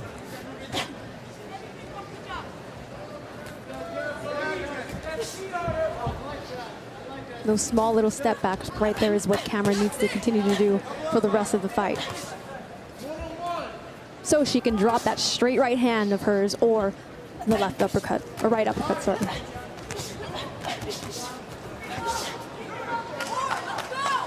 Hands are free, good job. Uppercut started this little flurry here for Cameron. More than content in the center of the ring trading. Great action here in round 3.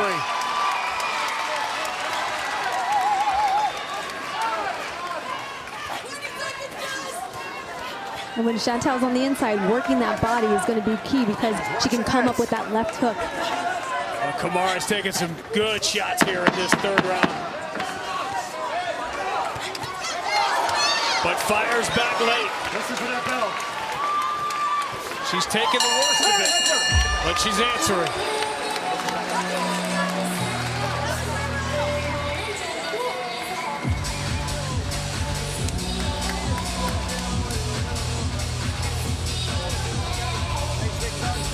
Good rounds, you're landing big shots, now you're busting it up, you're breaking it up.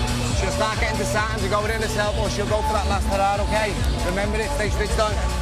Much more aware that time, catching shots, a lot better. Keep it going, just bust it up, okay? So you know that cut over has been ruled by a punch. Yeah, it was, right? Yeah, good. Happy days, you're getting to it now. Same thing now, when you bang it out, whip that body shot in. She felt one, didn't like it, okay? We can go bang, bang, but we're aware of what's coming back at us. We roll our head, we keep... And here's the left hook that Camara's team was telling her about, that short left hook up top. Before, she was throwing it a bit too wide, so they told her, go a bit shorter with it. And it landed flush.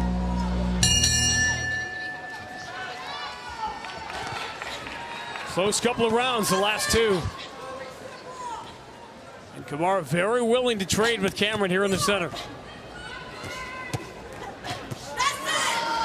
And trading like this is what makes it difficult to score with 2-minute rounds. Yeah, it does. Those exchanges back and forth. So when Chantelle takes steps back and gets that separation, it makes rounds much more clearer to score. And there are the CompuBox numbers. Heavy shots, Camara's shots that she has landed have been high quality. Cameron just quicker in these exchanges.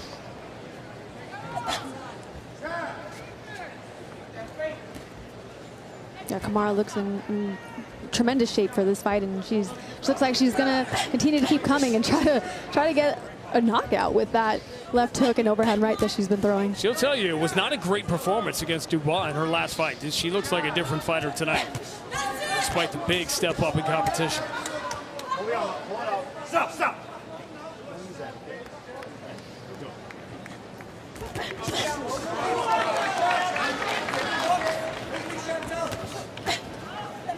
Saw Ian McKillop in Jessica Camara's corner and says we have trouble finding sparring partners for her because you see how big she is for this weight class.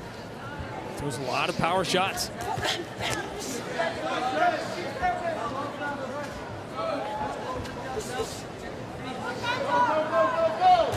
Lots of power shots, but this is where Chantelle Cameron's skills come in with using her footwork and taking steps back, rolling out to the right, countering with straight punches, quick 1-2s like her trainer wants her to. She's been far more effective with that jab through 4.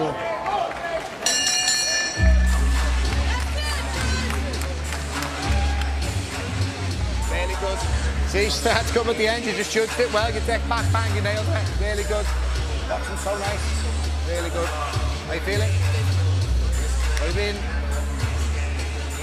Like a little mark, isn't it? Not like. What do you mean, champ? Really good. Okay. I'll keep speaking, you just stay your eyes closed. Bust it up with that jab, okay? When you smack a high, go low as well. You can get a gap behind the elbow. Remember what I said to you when you lean forward, there's always a gap there. You can whip it right round, champ, okay? Keep your eyes closed.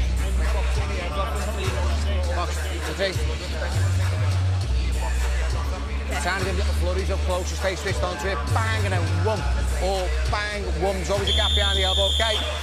There you go, champ, there you go. Stay round. Yep.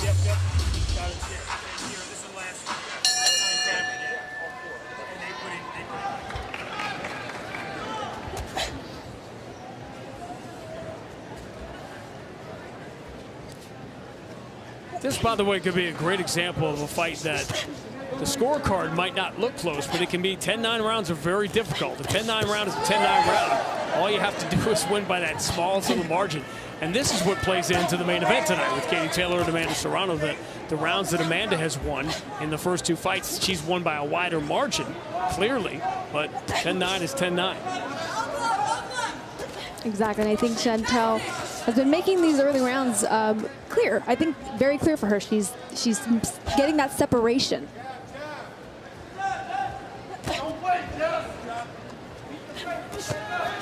Here the corner of Jessica Camara. Don't wait. She's looking for her spot, but she's taking a couple of shots in the meantime, and that's what adds up to losing a round. Yeah, she's taking more shots to give that one big shot. And Chantelle Cameron's corner wants her to, when she's on the inside, work the body and come up top with uppercuts or with hooks, but bottom to top. Those body shots always open up those head shots. Now the volume of shots that Camara has taken, you can see her starting to weigh on her here in round 5. You can see the damage on her face, and you can see the damage in that little loss of speed and aggressiveness. Nice counter left hook by Chantelle there. And those quick punches like that is what is going to get Camara thinking and hesitating.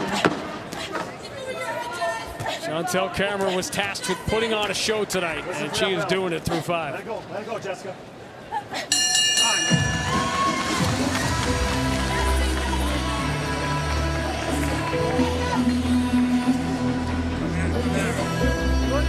off, okay? Bust her with the jab. She's coming trying to have a little go all the time. Lift the chin, bang the body, okay? The left hook there, can't miss it either. Coming out with it, bang, just commit to it. Just try and throw with you. Stay switched on. Busting her up with the jab, keep doing it. Boom, boom. Remember I said, it's the same jab, bang, bang, the two. She won't know what to do with the sharp twos. Can't miss with it, okay? When she does come close down. We're going to see some patience here, right, from Chantelle Cameron. Patience. Watching the punches come to her, then countering with that quick left hook.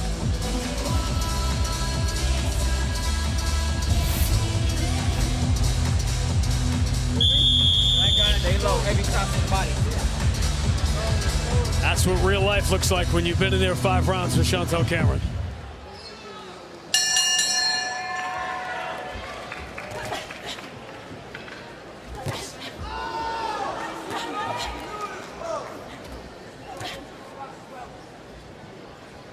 And as you mentioned, Sean, patience. Chantelle Cameron has a good eye and knows how to stay patient and knows how to see punches coming, which makes her so good and so skilled. So Stephen Smith in the corner of Chantelle Cameron. He's with Ariel. Stephen, halfway through the fight, how do you think she's doing? Really well. She's doing what she needs to do. She's busting her up at range, and then she's got to start finding more body shots when she's close. What do you want to see more of other than the body shots? Yeah, just you know, control it more at range. She's got a lovely jab. She's got a jab. She's not missing with it. You can see Jessica's face becoming bruised up now and best up. She's got to keep busting it up, doing what she's doing now, really. Landing the long shots and just keep scoring, really. Thank you. Good luck. Guys? It's so funny when you're watching a fight that people who are 10 feet away, and isn't this the story of Taylor and Serrano, people who are 10 feet apart from each other can see it completely differently. So it's always interesting to see the perspective from the corner. Close-up 4D view while you're in the corner.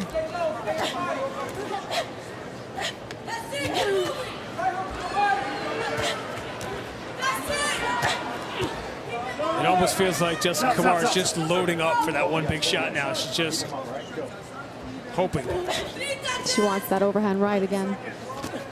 She landed it a couple of times early in the fight. Until Cameron is adjusted, she caught a good left hook there.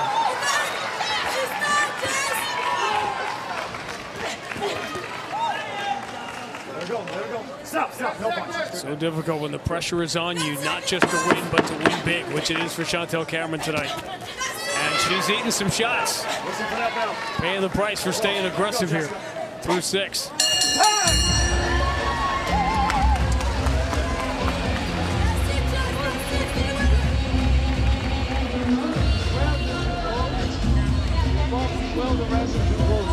Okay, the 2 goes, these are going to draw up in the air. I want you pushing her back, okay? We can't lose another round. We can't lose another round. You push her back. You understand what I'm saying? Push her back. You are stronger. You have better stamina. Trust me when I tell you. You have tissue, paper, towel to blow on those guys. Towel? Do you have a towel? Cameron drops her left here. And this is the overhand right that Camara has been looking for all night and will continue to look for. Chantelle is doing beautiful work on the inside. Sometimes you gotta give one to take a few. Blow her away. That's okay. Feel okay?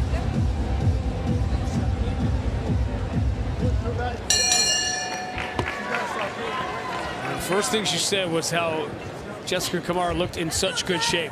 And she took a lot of shots early in the fight to still be this strong and to have a good couple of rounds here. I thought 5 and 6 might have been her best round. Yeah, she's in tremendous shape and is going to keep fighting. You can tell she's a fighter. She's got heart.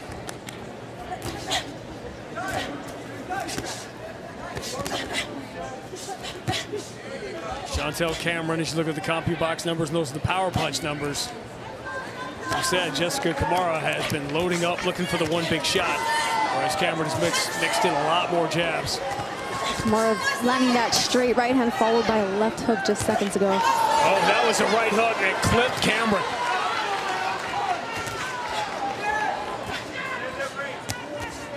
Cameron has felt the power here of Jessica Camara on several occasions.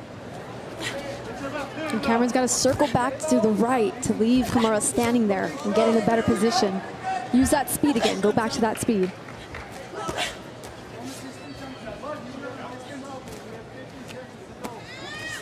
It'll be to some degree disconcerting for Camara that Jessica Camara has looked stronger as the fight has gone longer.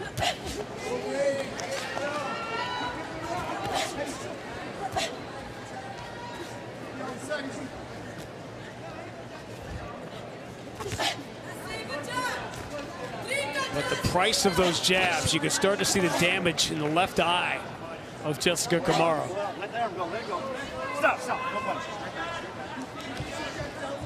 That was a good look at him. And Chantelle has a nice, sharp jab. Especially when a fighter like Camara who holds their hands up high to their face, you know, they kind of blind themselves. So even if you throw the jab and it lands on their glove, it's still affecting and hitting their face.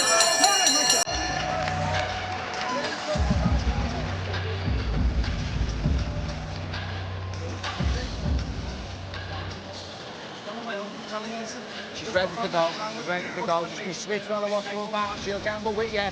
But punch for a target number 10 now. We punch the pounds, punch the face now. We let her know. She's ready to go. And don't let this knock out you want to, okay? It's your moment. Ready, show. Chantelle Cameron's been working so hard to defend against the overhand right. Okay. You forgot about the left. Pop, pop. We keep hitting her, we keep hitting her. Right, keep it. Boom, boom. You don't take them, we keep back chin low, okay? Big rotation. 100 papers. Pop, jab, big right. And when we get close, bang, commit. There or there, okay? Let's go, champ, this stick, come on.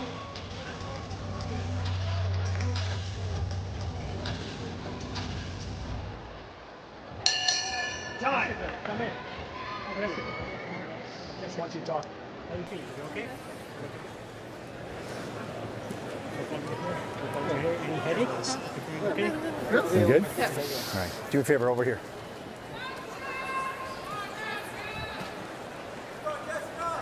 Ready? Mentioned it looked like the Time in. left Go. eye of Camara after taking all those jabs was starting to close, and that was the concern of the doctor. And when Camara was walking back to her corner at the end of that round, she looked very fatigued and very exhausted. You know, she's still going to continue to fight and come forward, but she's definitely tired. So this is where Chantelle Cameron has to take advantage in these last few rounds.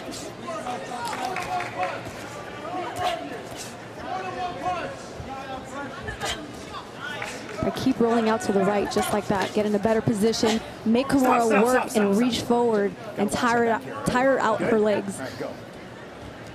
Chantelle Cameron, who's been the world champion, 2 fights with Katie Taylor. She is more than comfortable backstroking in this deep water, and she has dragged Jessica Camara into it now.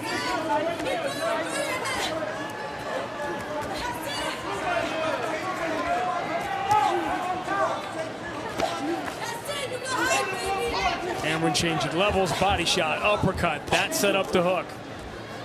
Jessica, watch that back of the head. And it's great when Cameron's on the inside, as long as she's doing as her corner is telling her to do. Work the body, come up top with the uppercuts, follow up with the hook.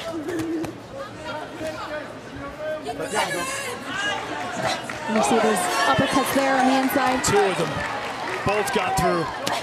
First time legs look a little wobbly for Jessica Camara.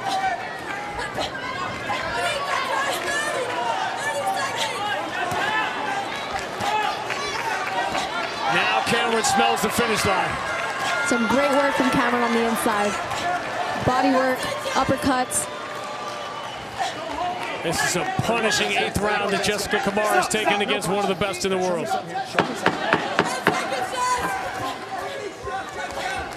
Listen for that bell.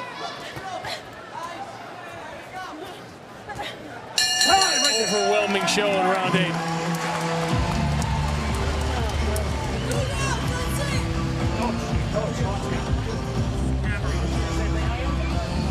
We are inside 1 hour before going live on Netflix. We can now say it's the top of the hour, headed for the trilogy fight. Katie Taylor and Amanda Serrano lit this building up 3 years ago at Madison Square Garden. And then in Arlington, Texas, stole the show. So tonight they could become the show. Defense is your offense, okay?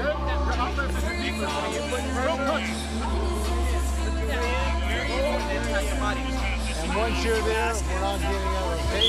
You're smothering yourself a little bit. I want the gloves here, though. Yeah, just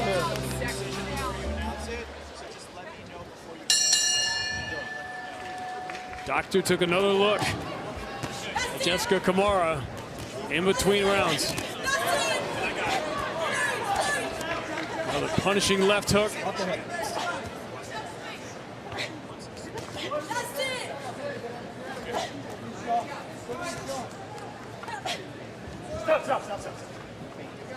See the difference when we talk about there being levels to this. For 4 or 5 rounds, Jessica Camara game, throwing that big overhand right, she can take it and stay with Chantelle Cameron, even if she was losing the rounds. But those jabs and those body shots, eventually you pay the price. And by the time you get to round 7, round 8, suddenly it looks like a one-sided fight. Right, Chantelle Cameron's showing so much in her arsenal. I think it's a bit too much for Camara. She doesn't know how to adjust. Chantelle Cameron is rolling out to the right, and then at times staying on the inside, working the body, coming up with uppercuts, left hooks from the outside. So she's done it all throughout the fight. Chantelle Cameron can't make the trilogy with Katie Taylor happen. This is all she can do, is dominate when she gets the spotlight.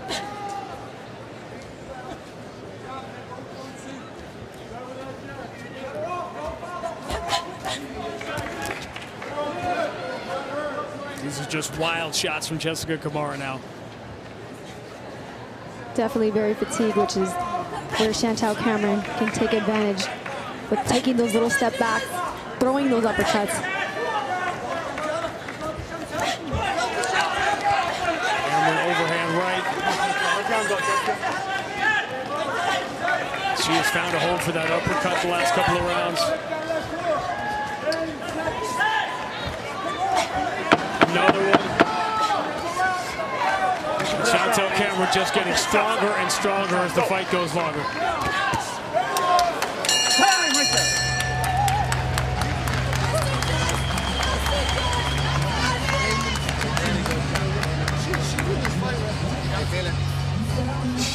This looks like she's going to pull every time she goes back the corner. She's brave. So you breathe, big one in your nose or your mouth.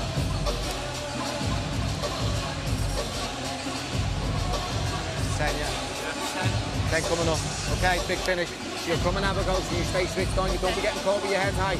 Punch through the target, punch with purpose, okay? Okay. And you drop this, bang, rotate, bang, come back with this, okay? High or low, okay? High or low, whenever you want, but just punch through, get it. Don't go for it, okay? When you hear your moment, go for it, okay? Stay switched on. This is the final round.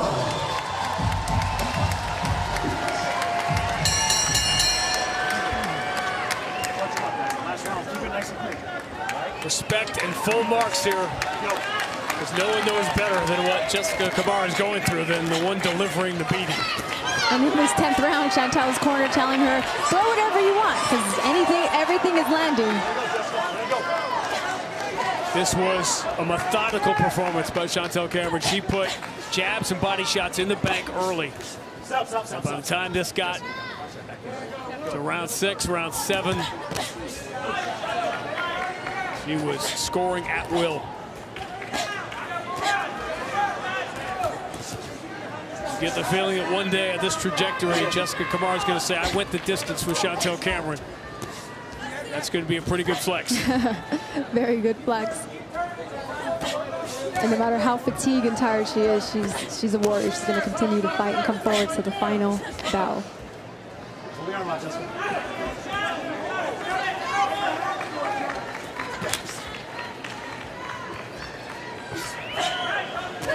Chantelle looking very comfortable on the inside.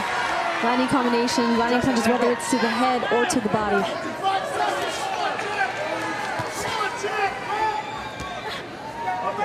This was a night in so many ways created by Katie Taylor and Amanda Serrano. But when this night is over, you're going to know a lot more names. And one of them is Chantelle Cameron.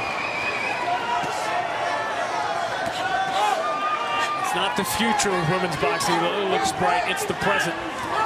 As there are superstars all over the place. And what a finish. Chantelle Cameron coming down the stretch like a thoroughbred. Now landing those long straight powerful shots of hers in these final seconds. She wanted to make a statement. She wanted a brilliant performance on the big stage, and she delivered it.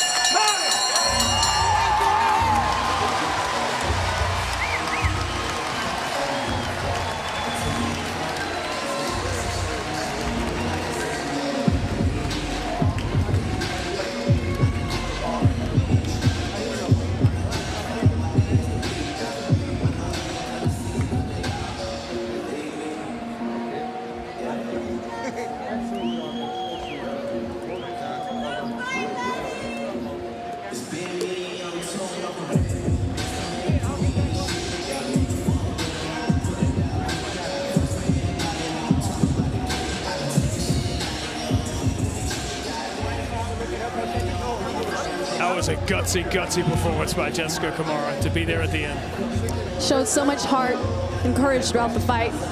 Those skills by Chantelle Cameron, though, are wow, what set her apart in this fight, what separated her. She didn't allow to make rounds close. She made sure that she showed that separation. No surprises in the final stats. The difference there coming primarily with the jab that Cameron scored with early. And Chantelle Cameron, she tasted a couple of those overhand rights early and said, okay, I know what I gotta stay away from, and she did. She did. You know, it's a fight. You're gonna get hit. You gotta take one to give some, and that's exactly what she did. It's been a dark year or so for Chantelle Cameron. Changing trainers, trying to figure out her place in the world after the loss to Katie Taylor, but I think this change is great for her. Her trainer gave her very good instructions throughout the fight, and it worked well, and she listened. She stuck to the game plan. She did exactly what she was told. that's the overhand right from Camara that we talked about at the start of the fight. Chantelle Cameron took a couple, but man, did she deliver, particularly as the fight went on.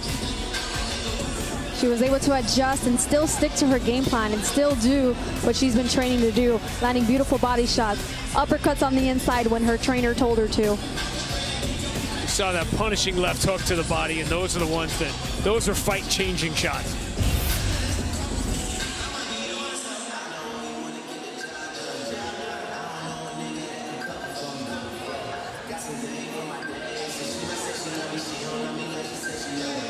Big Mo will make it official.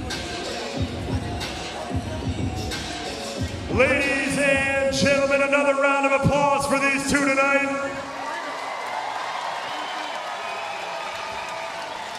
After 10 full championship rounds, we go to the judges' scorecard for the official decision. Judge Guido Cavallari sees the contest 99-91. Judge Max DeLuca sees it 98-92. And finally, Judge Waleska Roldan sees it 99-91, declaring your winner by unanimous decision. And still, the interim WBC Super Lightweight Champion of the World, Il Capo, Chantelle Cameron. Cities of the world will be watching the main event tonight, the world plus Chantelle Cameron. I love her tremendous skills. You know, she's able to make adjustments. I'm looking forward to seeing her in big fights at this weight division. She deserves it all, and she deserves to show the world who she is.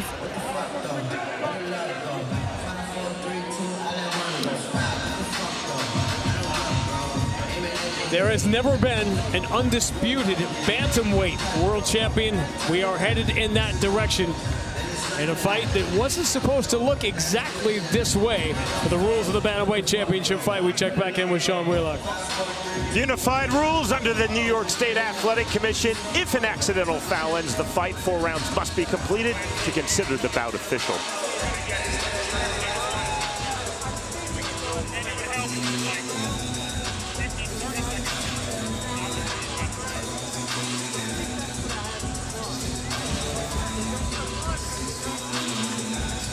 And now, ladies and gentlemen, the final bout on our prelim card is scheduled for 10 two-minute rounds, and it is for the undisputed Bantamweight Championship of the World. Introducing the first to the ring, fighting out of the blue corner, please welcome Cherneka Johnson!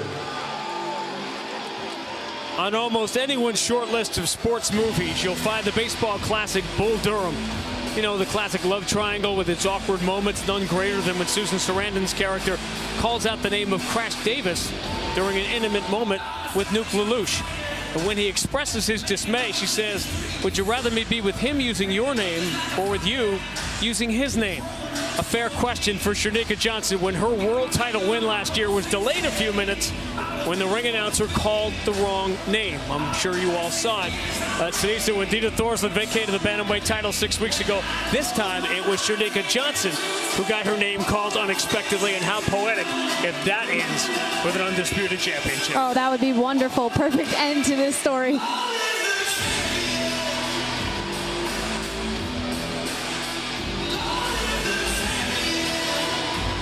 And her opponent, fighting out of the red corner, making her way to the ring, please welcome Shurretta Metcalf!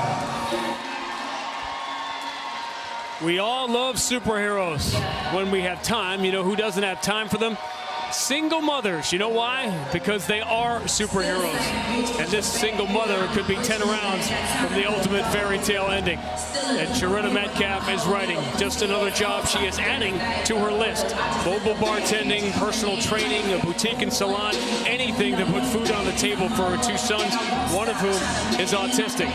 Her fighting career didn't begin in the spotlight or go through the Olympics. It began at nightclubs, fighting underground for cash. Shadasia, you want to talk about starting from the bottom, now you're here. Oh my goodness, this is such an incredible story, an incredible journey for Metcalf to be here. And at 40 years old, it just goes to show age is nothing but a number, and she's still accomplishing so much, and this is just the beginning. To be on this stage after everything she's gone through, and her perseverance is incredible.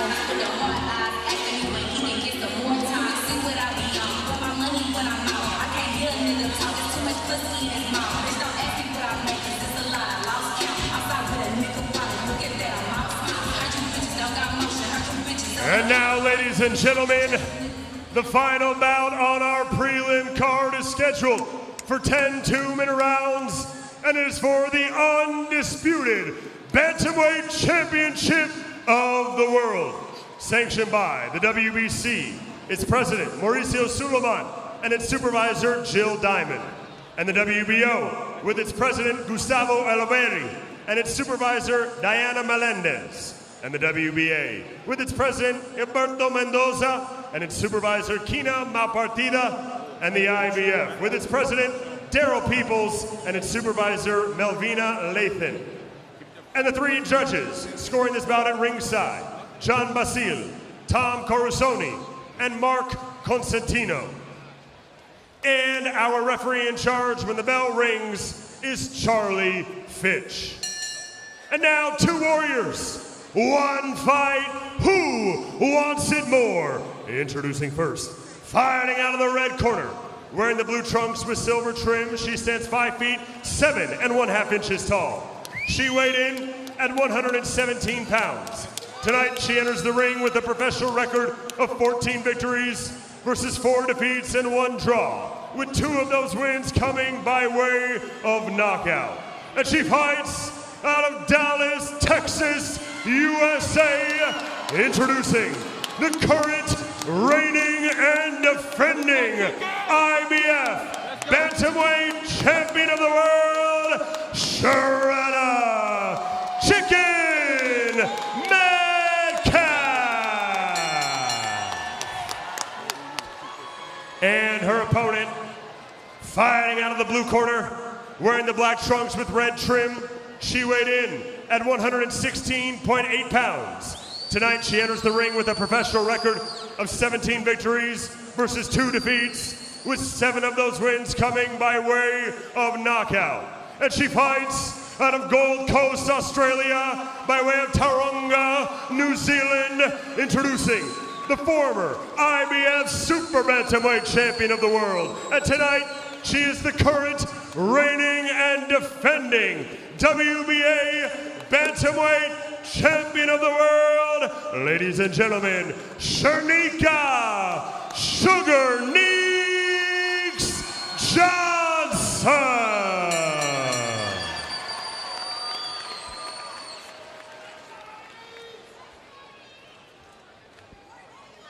Cherneka.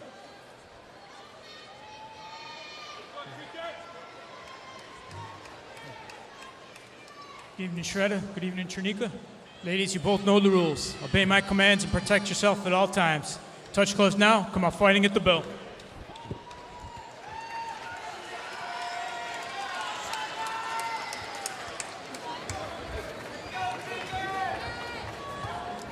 A short camp for Cherneka Johnson, taking this fight on relatively short notice considering the magnitude of it.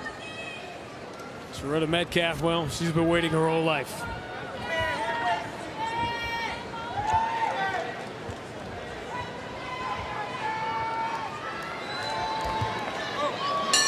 There has never been an undisputed Bantamweight champion of the world. There's about to be. One thing about Cherneka Johnson, she stays in shape, she stays in the gym, she stays training, so you know she's going to come to fight and come to win. Heavy into the yoga, Pilates, meditation.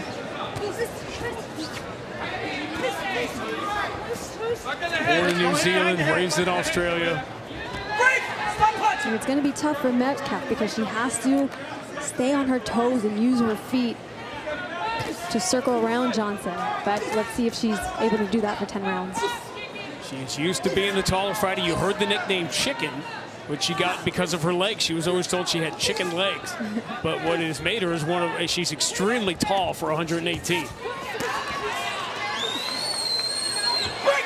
Sugar Neeks has been the bully here in the first minute.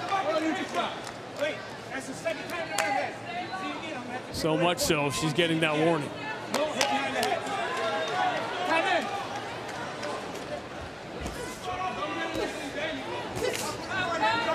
Metcalf's got to continue to use that jab just like that. She has the height advantage and the reach advantage. You don't want to stay on the inside against Johnson. So Dina Thorson, who was going to be in this spot, had 2 of the Bantamweight titles. Cherneka Johnson backs Metcalf into the corner. And a good right. That caught Metcalf off balance.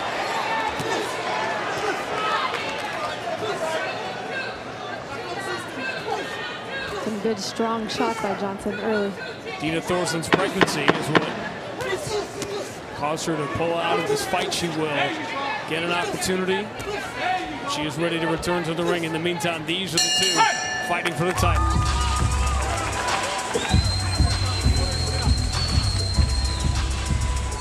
How'd it go?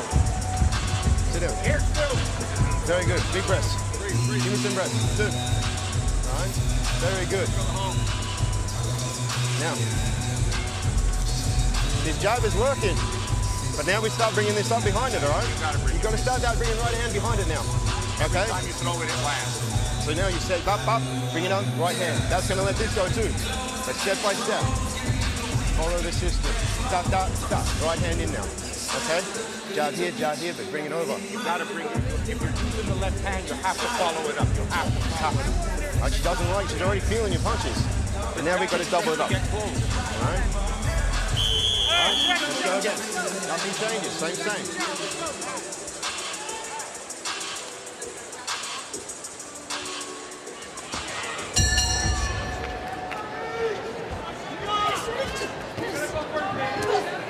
Johnson's corner telling her to drop that right hand after the jabs. And her being the shorter fighter, she's got to double jab, triple jab to get on the inside and throw that straight right just like that. Cherneka Johnson has found her success working behind the left jab. She did in round 1. And also throwing the straight right to Metcalf's body is going to be very effective because that gets the fighter to fold and lean forward. Then you can land that overhand right or right hand up top.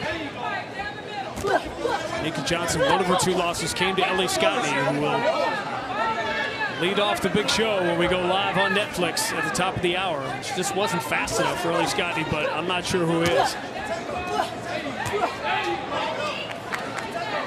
Left jab has been a problem here. Shurretta Metcalf trying to work around it.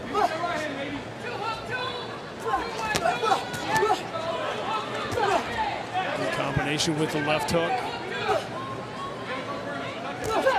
Metcalf trying to work around it with her jab, but as she's turning out to her left, she's straight up, which is going to make it easier for Johnson to land that right hand over the top. So what does she have to do instead of that? So instead of that, instead of moving out to the left straight up, you have to move out to the left and stay low and turn out quickly.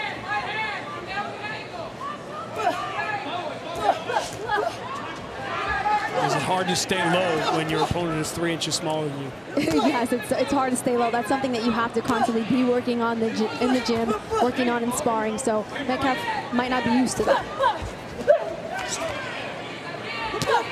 Metcalf won her version of the world title here in the theater at Madison Square Garden. Probably saw a lot of the stuff this week in the press conferences and the weigh-ins.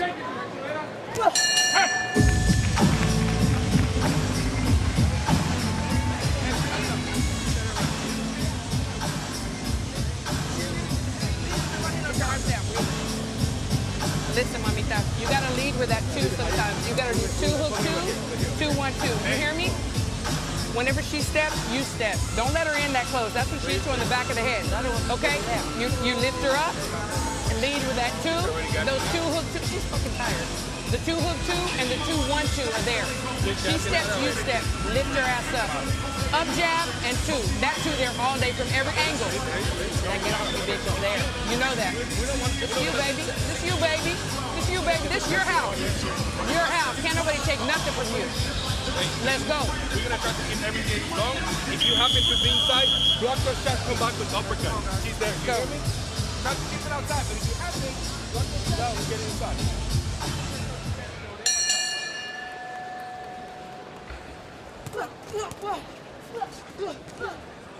Again, round 3 with Metcalf still trying to figure out the puzzle. She said Cherneka Johnson's tailor-made for me, and so far not so much. And what Metcalf's corner wants her to do is to continue to stay on the outside, but use those long punches. Throw straight right hands down the middle. Jabs followed by the straight right hand. Even straight right hands followed by the hook.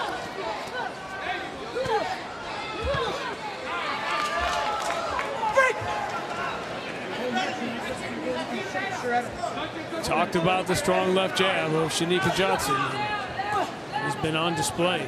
And really, to your point, Cindy said, Shurretta Metcalf has been unable to throw hers because she's been pushed off balance. Right, she's putting herself in a bad position, making herself off balance by moving with her back foot, turning with her back foot instead of stepping with the.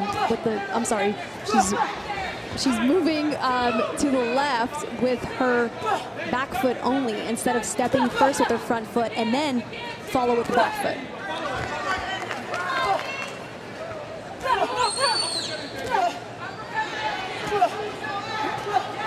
Again, MVP side, Ebony Bridges this week. When we talk about this division and the bantamweights, and now Cherneka Johnson starting to open up.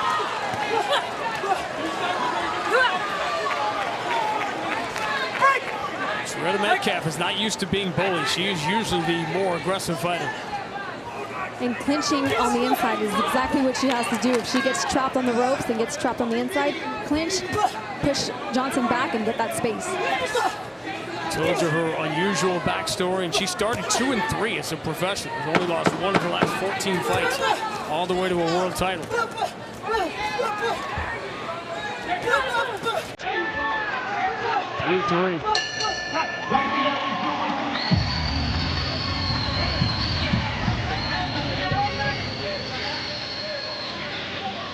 Set up.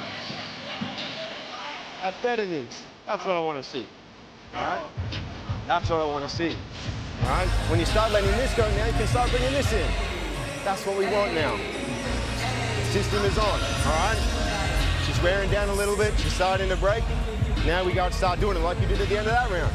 Start letting them go. Let the hips turn a little bit, all right? But keep forward. She's sticking her head up in the air. You just cut the fucking distance and throw that fucking right hand over her head's right up there. The bowler one. Come on. You've got to throw the bowler one. It's there. Craig Wilson says, turn your hips. She did here. She sure did, and she threw That straight right hand followed by a jab, which didn't land, but I love how she followed up with the jab, because sometimes against taller fighters, it's best to throw that straight right hand and follow up with the jab as they're leaning back and not expecting another punch.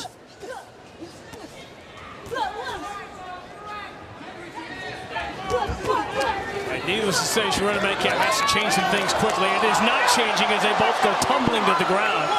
Cherneka Johnson has been a bully, and they are calling it a knockdown. 7, 8. You see immediately by her reaction is that Shurretta Metcalf clearly thought they had tumbled to the floor together. And she was protesting instantly when it was being called a knockdown. That was a clean shot, but she did hold on, which, you know, it made both of them lose their balance and fall forward. Shurretta Metcalf was already losing this fight. A 10-8 round could be calamitous.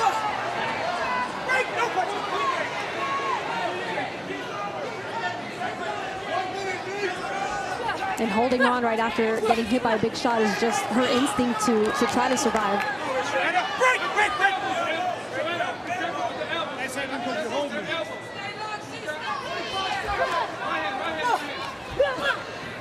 Cherneka Johnson making a pretty good case for taking fights on short notice in camps for too long. All right, Sean Willock, you watched it, you saw it. Was that a knockdown? Sean, I believe that it was. Referee Charlie Fitch was determining that Shurretta Metcalf was going to go down to the canvas, and then Cherneka Johnson tangled with her. Both fighters went down. New York does have instant replay. I believe this will be reviewed between rounds 4 and 5.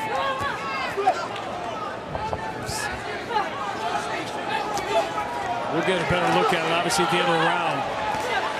But 10-9s, 10-8s aren't going to matter the way Cherneka Johnson is dominating the first 4. I like that. And that one wobbled the legs of Shurretta Metcalf. She is in deep trouble here late in the round. You cannot be saved by the bell.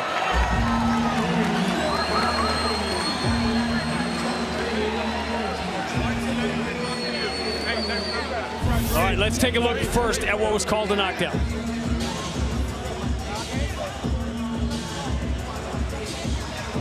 She clearly was going down, and then her instinct was to grab Cherneka Johnson and pull her down with her.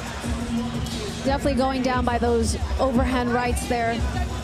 While moving backwards, because Metcalf's stance is a bit all over the place, so she's not strong in her stance. So when she gets hit with the shot, it definitely takes her back, and both her feet come together. And this is the final segment, the final sequence of the round here. Cherneka Johnson saying, well, just in case you don't want to give me a 10-8, I'm making it a 10-8.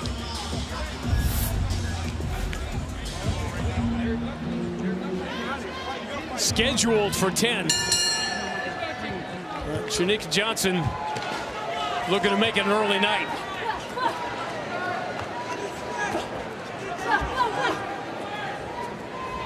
Step back! Stop punching! And there's got to be an adjustment by Metcalf in the second half of this fight, because as the rounds go on, she's going to continue to get more fatigue and more affected by those overhand rights landing by Johnson.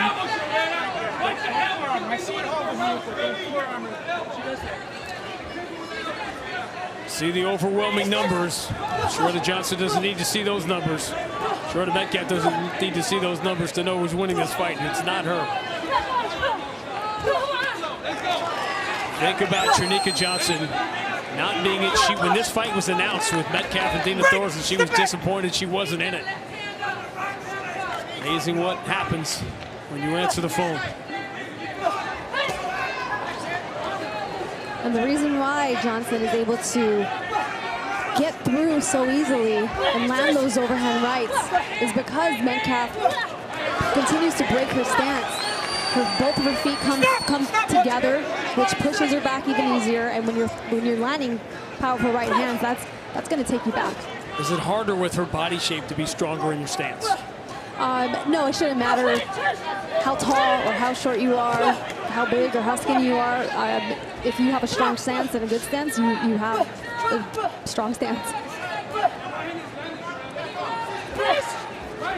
High guard from Cherneka Johnson, then she explodes out of it, and another right put Metcalf, and she's in some trouble here.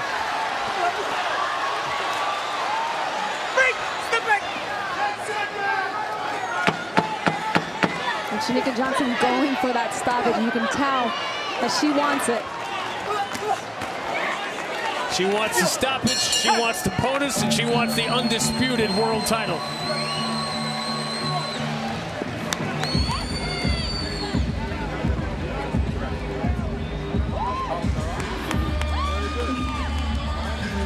Very good. There's a little restaurant for you.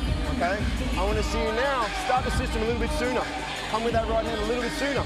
Don't wait till man. Let's get her early. She's fucked, mate.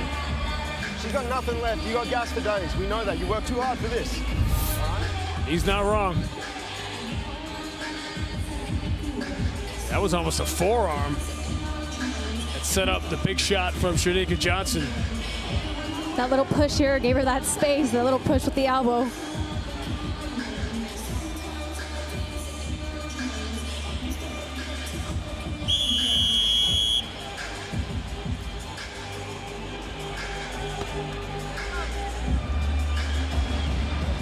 The eyes tell the story there.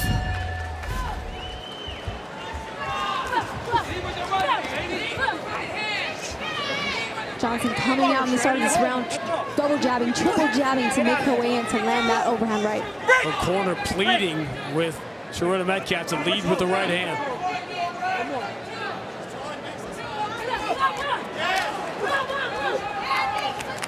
And Metcalf throws a nice right hand from the outside, but as soon as she throws it, whether she lands it or not, that stance breaks.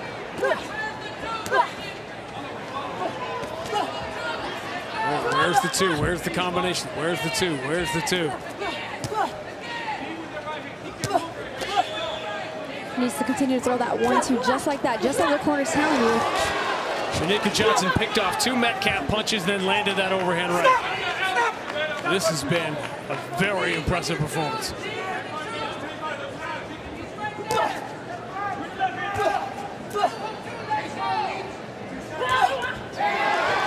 Using the body shot to set up the right.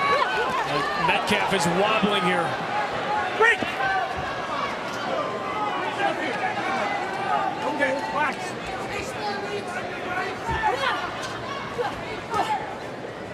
He's already been knocked down, and the math is very much against her here through 6 rounds.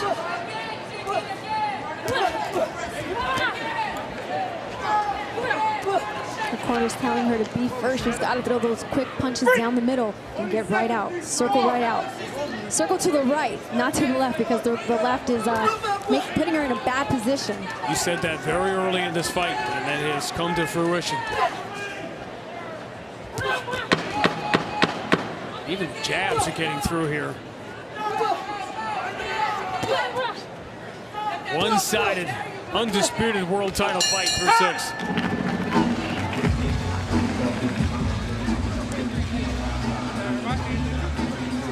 Sit down. She knows she's throwing the jab. She's waiting for your jab, and then she's throwing her right hand on top of it. You gotta lead with that. I got you. I got you. I'm putting on water right there. Serrano, how are you feeling? Oh, good, right. You okay? Mamita, I need you to lead with this too. She's timing this jab. I need you to lead with this too. You hear me? We see that double jab from Johnson with the overhand right up top, which is what her team has been telling her to do. Starting with the body there and coming over the top with an overhand right, both overhand rights landing flush. Boom over the top. Right, level change. A lot of smiles in that corner, a lot of easygoing conversation. When Shurretta Metcalf went to her corner, the first thing you saw, when you see your team almost shrugging their shoulders, that's not a good sign. Not a good sign, but she's gonna keep trying. She's showing tremendous heart.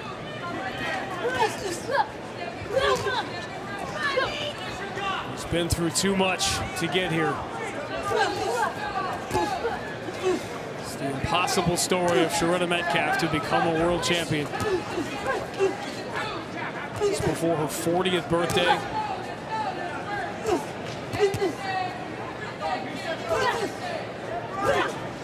And starting in the sport so late for Metcalf, that's where fundamentals come in, such as her footwork that I keep mentioning.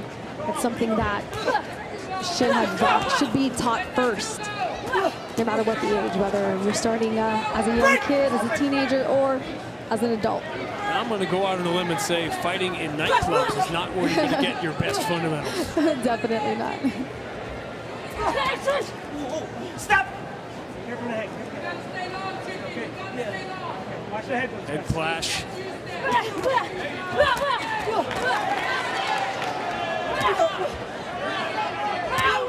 Every time they start from center, Cherneka Johnson has just been quicker and on point.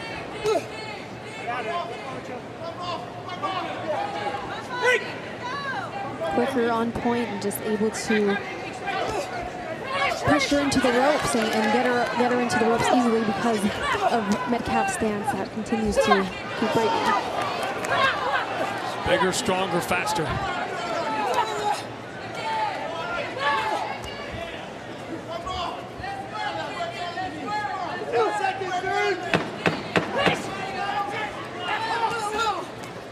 Corner pleading for Shurretta Metcalf, but time is growing short.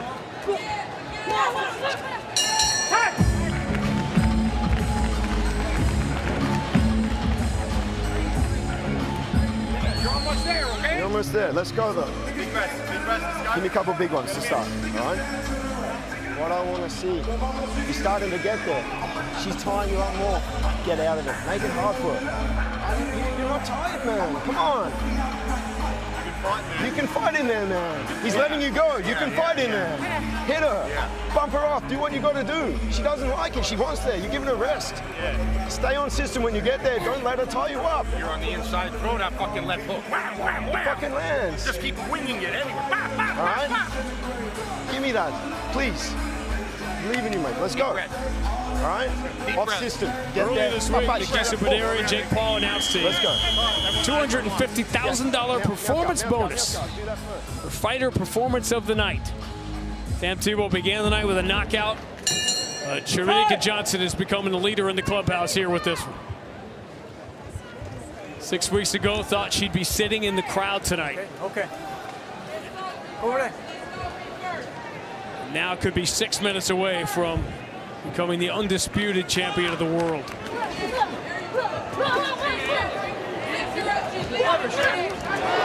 Overhand left, snaps the head, draws the oohs and ahs. In Johnson's corner now telling her to throw the left hook up top. Double it, triple it. There you go.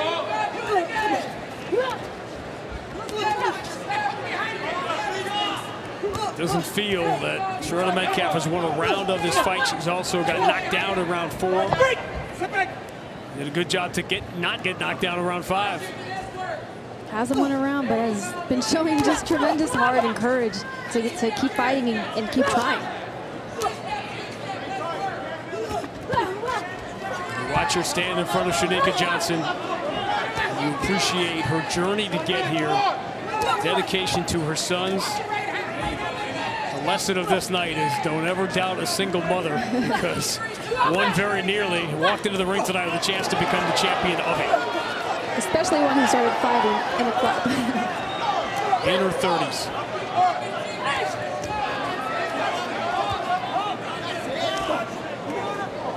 Some nice jabs there by Johnson.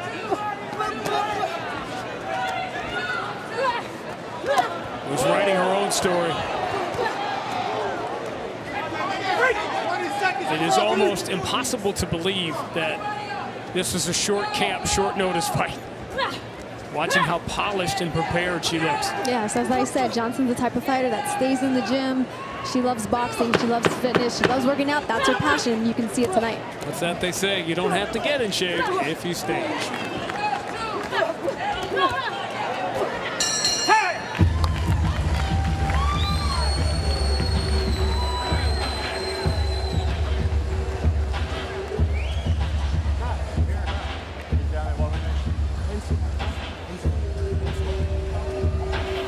Big breaths, all right?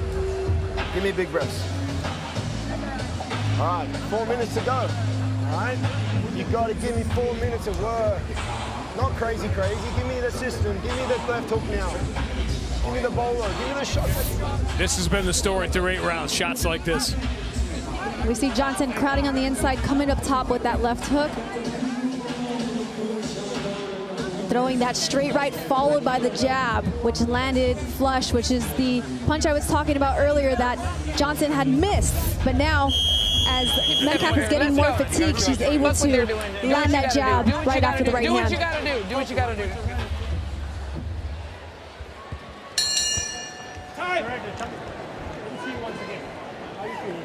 I am great. Why y'all doing me like this? I don't like how she's reacting to the punches. How am I reacting? I don't like how her legs are. I'm stopping it. It's over. And we're done. It's over. Metcalf will not be allowed to come out for the 9th round.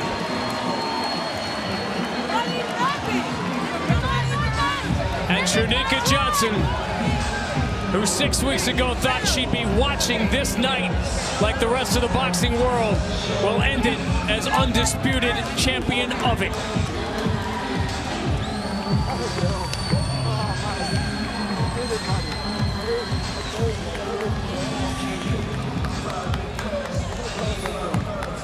That was a tremendous win for Johnson, and as you said, she thought she would be here in the crowd, but tonight she's here. She got the stoppage, and you know, I wasn't really sure about what the ref meant about he didn't like her reaction.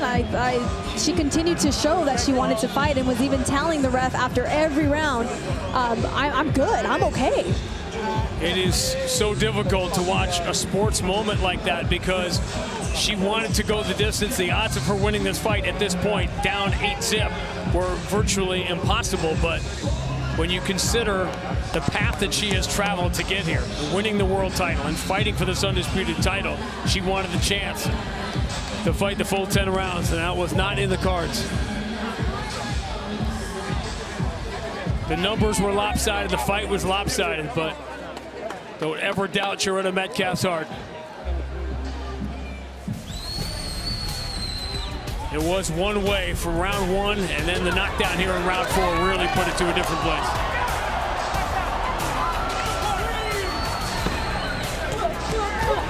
You see Johnson trying to stay on the outside, but Metcalf's trying to stay on the outside, but Johnson was just too resilient, was able to come forward and land those overhand rights. Also working the body nicely and coming over the top with those overhand rights as well. Metcalf showed tremendous heart, continuing to fight back, and showed that she wanted to be in the fight. Disbelief.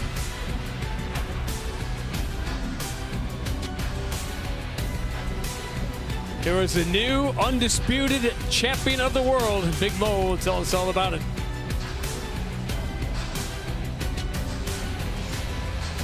Ladies and gentlemen, referee Charlie Finch calls us out to this contest at 2 minutes, 2 seconds of the 9th round. Declaring your winner by TKO. And now, the first ever male or female Australian undisputed champion of the world, Cherneka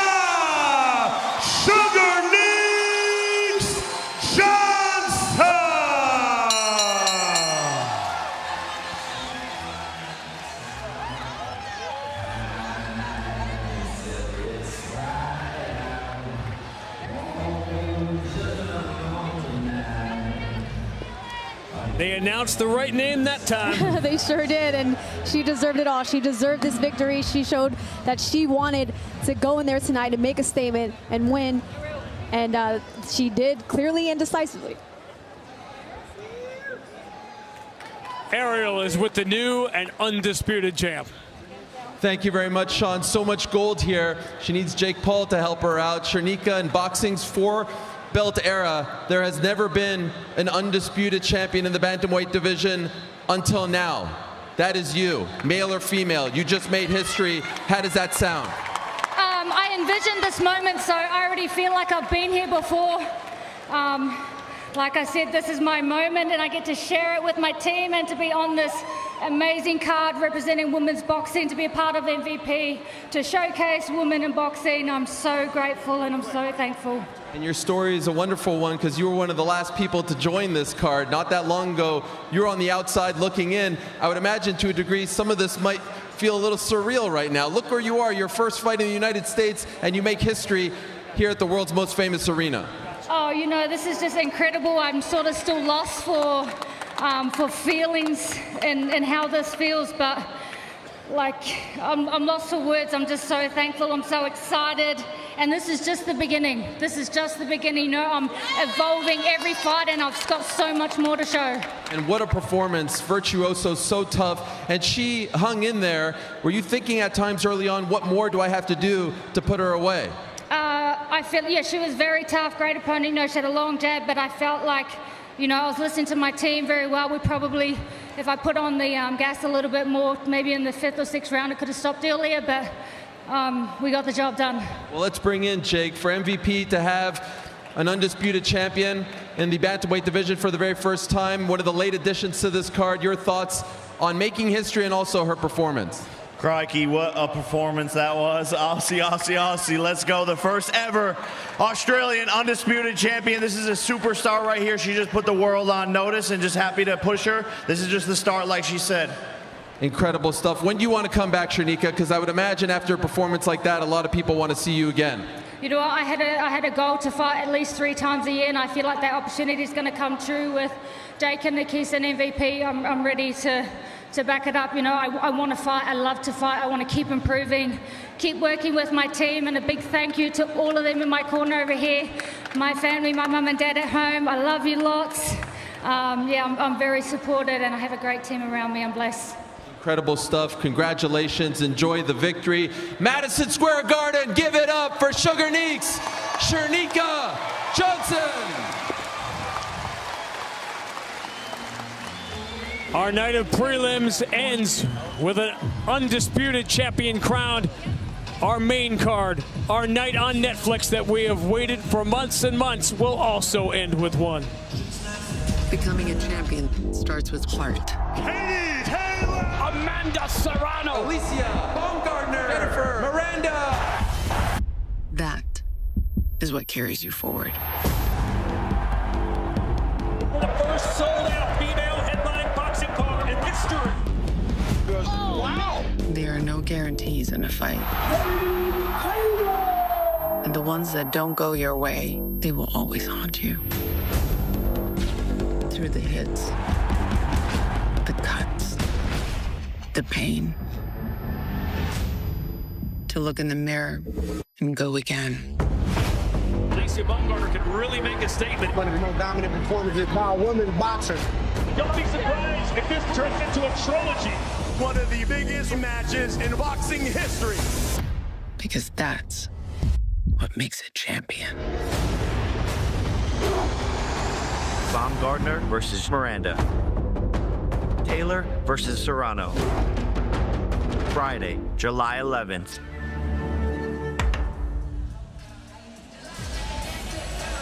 We have arrived. Taylor and Serrano, they lit the building up 3 years ago. Tonight, they will main event the trilogy that will decide it all. Top of the hour on Netflix.